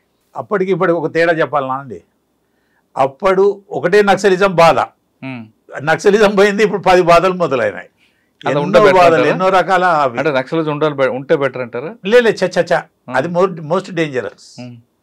దాంట్లో బలవుతున్నారు, దీంట్లో మనుషులు చావడం లేదు, కానీ మిగతా అన్ని రోగాలు, అన్ని రుగ్మతలు, అన్ని కేసులు, అన్ని నేరాలు ఉన్నాయి. దీనికి ప్రజలను మేల్కొల్పడం ఒక్కటే ఉద్దేశం. తర్వాత ఈ మధ్యలో ఇటీవల పోలీసులను బాగా రాజకీయం చేస్తున్నారు, అది చేయొద్దు. అండ్ నేను మా డీజీలు, కాబోయే డీజీలు, అధికారులకు కూడా మనం ఏంటంటే, అటువంటి ప్రభుత్వం చెప్తే ఆ ఉద్యోగానికి రాకుండా ఉన్నది నయం, కానీ అక్కడికి వచ్చి ఫోర్స్ అంతా బెదిరించి చిన్నవాళ్ళు ఏడుస్తారు. ఉద్యోగం పోతే ఉద్యోగం 1 నెల జీతం ఫస్ట్కి రాకుండా 10వ తారీఖు వస్తే ఉపవాసాలు పండే కుటుంబాలు పోలీసుల్లో కూడా ఉన్నాయి. ఇటువంటి వాళ్ళను రాజకీయాలకు వాడుకొని వాళ్ళకి ఇష్టమైతే రేపు ఇంకో పార్టీ వాడు వస్తే ఇంకో పగబడుతున్నాడు, ఇంకోటి వస్తే ఇంకోటి పగబడుతున్నారు. అటువంటి వచ్చే టైంలో ఒక ఆఫీసర్ స్టార్టింగ్లో మంచి జోష్లో పనిచేస్తారు, రిటైర్ అయ్యే వరకు కొంతమంది ఉంటారు అదే జోష్లో. కానీ కొంతమంది స్టార్టింగ్లో జోష్లో ఉంటే తర్వాత అలా స్లో అయిపోతారు. అటువంటి ఆఫీసర్లు దీనికి నా పర్సనల్ ఒపీనియన్ చెప్తాను, ప్రజలు నన్ను తిట్టని కొట్టుకొని. ఈ చిన్న రాష్ట్రాలు ఐపీఎస్లను, ఆఫీసర్లను, ఐఏఎస్లను స్టేట్ గవర్నమెంట్ అండర్లో చేయడము, తర్వాత వాళ్ళకి ట్రాన్స్ఫర్లు లేక అదే రాష్ట్రంలో ఉండడము, వాళ్ళ దాంట్లో కూడా దయచేసి జనాలు అనుకునే మాటలే, కులతత్వాలు, గ్రూపిజాలు అన్నీ పెరుగుతున్నాయి అని ఒక టాక్. దాన్ని బట్టే పోలీసుల మీద చెడ్డ పేరు వస్తుంది, పోలీసులను రాజకీయాలు వాడుకుంటున్నారు. ఆ ఒక్క పోస్టు డీజీ గారు ఇట్లాంటి పనులకైతే నేను మా వాళ్ళని చేయడానికి ఒప్పుకోనండి, నాకు ఇస్తే ఇవ్వండి లేకపోతే లేదని ఒక్క మాట అంటే ఏ డీజీ గారైనా వస్తే డీజీ గారు చెప్పండి ఫోర్స్ వినదు. అవును. అండ్ లాస్ట్ కొద్ది సంవత్సరాల నుంచి మన దగ్గర ఏమైందంటే ఎమ్మెల్యే రికమెండ్ చేస్తే ఇన్స్పెక్టర్ పోస్టింగ్, డిఎస్పీల పోస్టింగ్లు అవుతున్నాయి. దాన్ని బట్టి టోటల్ రాజకీయమైంది అని ప్రజల్లో ఒక నానుడి ఉంది. దాంతో మాకు చెడ్డ పేరు వచ్చే మాట మాత్రం నేను అంటే నా ఆత్మకైతే సమాధానం చెప్పుకోవాలి కదండి, మీకు ఎట్లా చెప్పినా కూడా. సార్, ఇటువంటి పరిస్థితుల్లో అంటే ఆత్మ చంపుకొని మన ఉద్యోగం చేస్తున్న ఈ రోజుల్లో పోలీస్ డిపార్ట్మెంట్ రావాలి అనుకున్న వాళ్ళకి మీరు ఇచ్చే మెసేజ్ రమ్మంటారా వద్దంటారు? ఒక్కటి, ప్రమోషన్ల కొరకు డబ్బుల కొరకు రావద్దండి దయచేసి. కొంతమంది కాకుండా కొంతమందికైనా నేను వాళ్ళకి జరిగే అన్యాయాన్ని అరికడతాను, కొంతమందికి అన్యాయం జరిగితే న్యాయం చేస్తాను అనే భావన ఉంటేనే రావాలి. సపోజ్ నేను డిఎస్పీకి ఉండగా జాబ్ విడిచిపెట్టినాను, నా రిటైర్మెంట్ కంటే ముందే నాకు వద్దన్నాను. నాకు వచ్చేది అడిషనల్ ఎస్పీ నేను చేసిన పనులకు. అండ్ నా దగ్గర పనిచేసిన వాళ్ళు ఎస్పీలు, డిఐజీలు అయినారు, వాళ్ళ విషయం నేను మాట్లాడను. కానీ నేను ఎందుకు వద్దాను అనుకున్నాను, ఇంకా ఈ చెడు దాంట్లో ఉండకూడదు, నేను వెళ్ళిపోయింది నాకు డిఎస్పీ అయితే అడిషనల్ ఎస్పీ అయింది. ప్రజలు గుర్తించాలి నా సర్వీసును, కానీ ప్రభుత్వం ఏంది ఇవాళ ఉంటుంది పోతుంది. దయచేసి అట్లాంటి ఫీలింగ్తో మంచిగా పనిచేస్తే వ్యక్తికి పేరుంటుంది. మనం రిటైర్ కాగానే చావమండి. రిటైర్ అయినాక 20 ఏళ్ళు 30 ఏళ్ళు, నేను రిటైర్ అయ్యి 15 ఏళ్ళు అయింది, ఇంకా 10 ఏళ్ళు అయితే గ్యారంటీగా బతుకుతాను. కాబట్టి ఇప్పుడైనా మనం ఎవడు సార్ మీరు అట్లా చేసి రిటైర్ చేసి అనకుండా మీరు బాగా చేసినారు, మీ కాలంలో డిపార్ట్మెంట్ మంచిగా ఉండేది, ఆ పేరు ఒకటి తెచ్చుకుంటే చాలా తృప్తి ఉంటుంది. అవును, అది కరెక్ట్ అండి. దయచేసి వచ్చే వాళ్ళకు, యంగ్ జనరేషన్స్కు, సీనియర్ ఆఫీసర్స్కు నా ప్రార్థన ఇది. ఇప్పుడు అడిషనల్ డీజీ ఆ లెవెల్లో చేస్తే డీజీ వస్తే ఏంది, లేకపోతే ఏంది, సార్ నన్ను ఎందుకు వాడుకుంటారు, మా వాళ్ళని అట్లా చేయలేను అంటే ఒక మాట అంటే అయిపోయాయి. సీఎం ఎంత సీఎం అయినా ఒక పార్టీ వాడండి, తన పార్టీ అభివృద్ధికే చూస్తాడు, మమ్మల్ని వాడుకోవడానికి చూడడం తప్పు అని నేను అనుకుంటాను. ప్రజలకు సేవ చేయాలంటే police department the best platform అంటున్నారు. నేను మొన్న రాసినాను, ఏ జన్మ పుణ్యమో పోలీస్ ఆఫీసర్గా నాకు అవకాశం దొరికింది. ఎంత కర్మనో, ఏం పాపం చేసినామో మీకు కూడా పంపించినట్టున్నాను. ఎంత చేసినా గుర్తింపు రావడం లేదు బికాస్ ఆఫ్ పాలిటిక్స్ అని రాసినాను నేను. ప్రజలకు సేవ చేయాలంటే పోలీస్ డిపార్ట్మెంట్ ఒకటే ఉందంటున్నారు చంద్రమౌళి గారు. ఇక్కడికి వచ్చిన తర్వాత కొంతకాలం సర్వీస్ చేసిన తర్వాత మీరు చేసే మంచి పనులు అక్కడ రిఫ్లెక్ట్ అవుతాయి అంటున్నారు చంద్రమౌళి గారు. బయట కనబడినప్పుడు మీరు చేసే పని వల్ల వ్యక్తికే కాదు వ్యవస్థ కూడా, పోలీస్ వ్యవస్థ కూడా మంచి పేరు వస్తుంది. అంతేగాని డబ్బుల కోసమో పదవుల కోసం వస్తే మాత్రం ఈ డిపార్ట్మెంట్ సూట్ కాదంటూ చంద్రమౌళి గారు చెప్తున్న వివరణ. ఇది చంద్రమౌళి గారితో ఎక్సలెంట్ ఇంటర్వ్యూ. వచ్చే వారం మరో గెస్ట్ మళ్ళీ కలుద్దాం. అంతవరకు నమస్తే. Thank you sir. ధన్యవాదాలండి. చాలా ధన్యవాదాలు.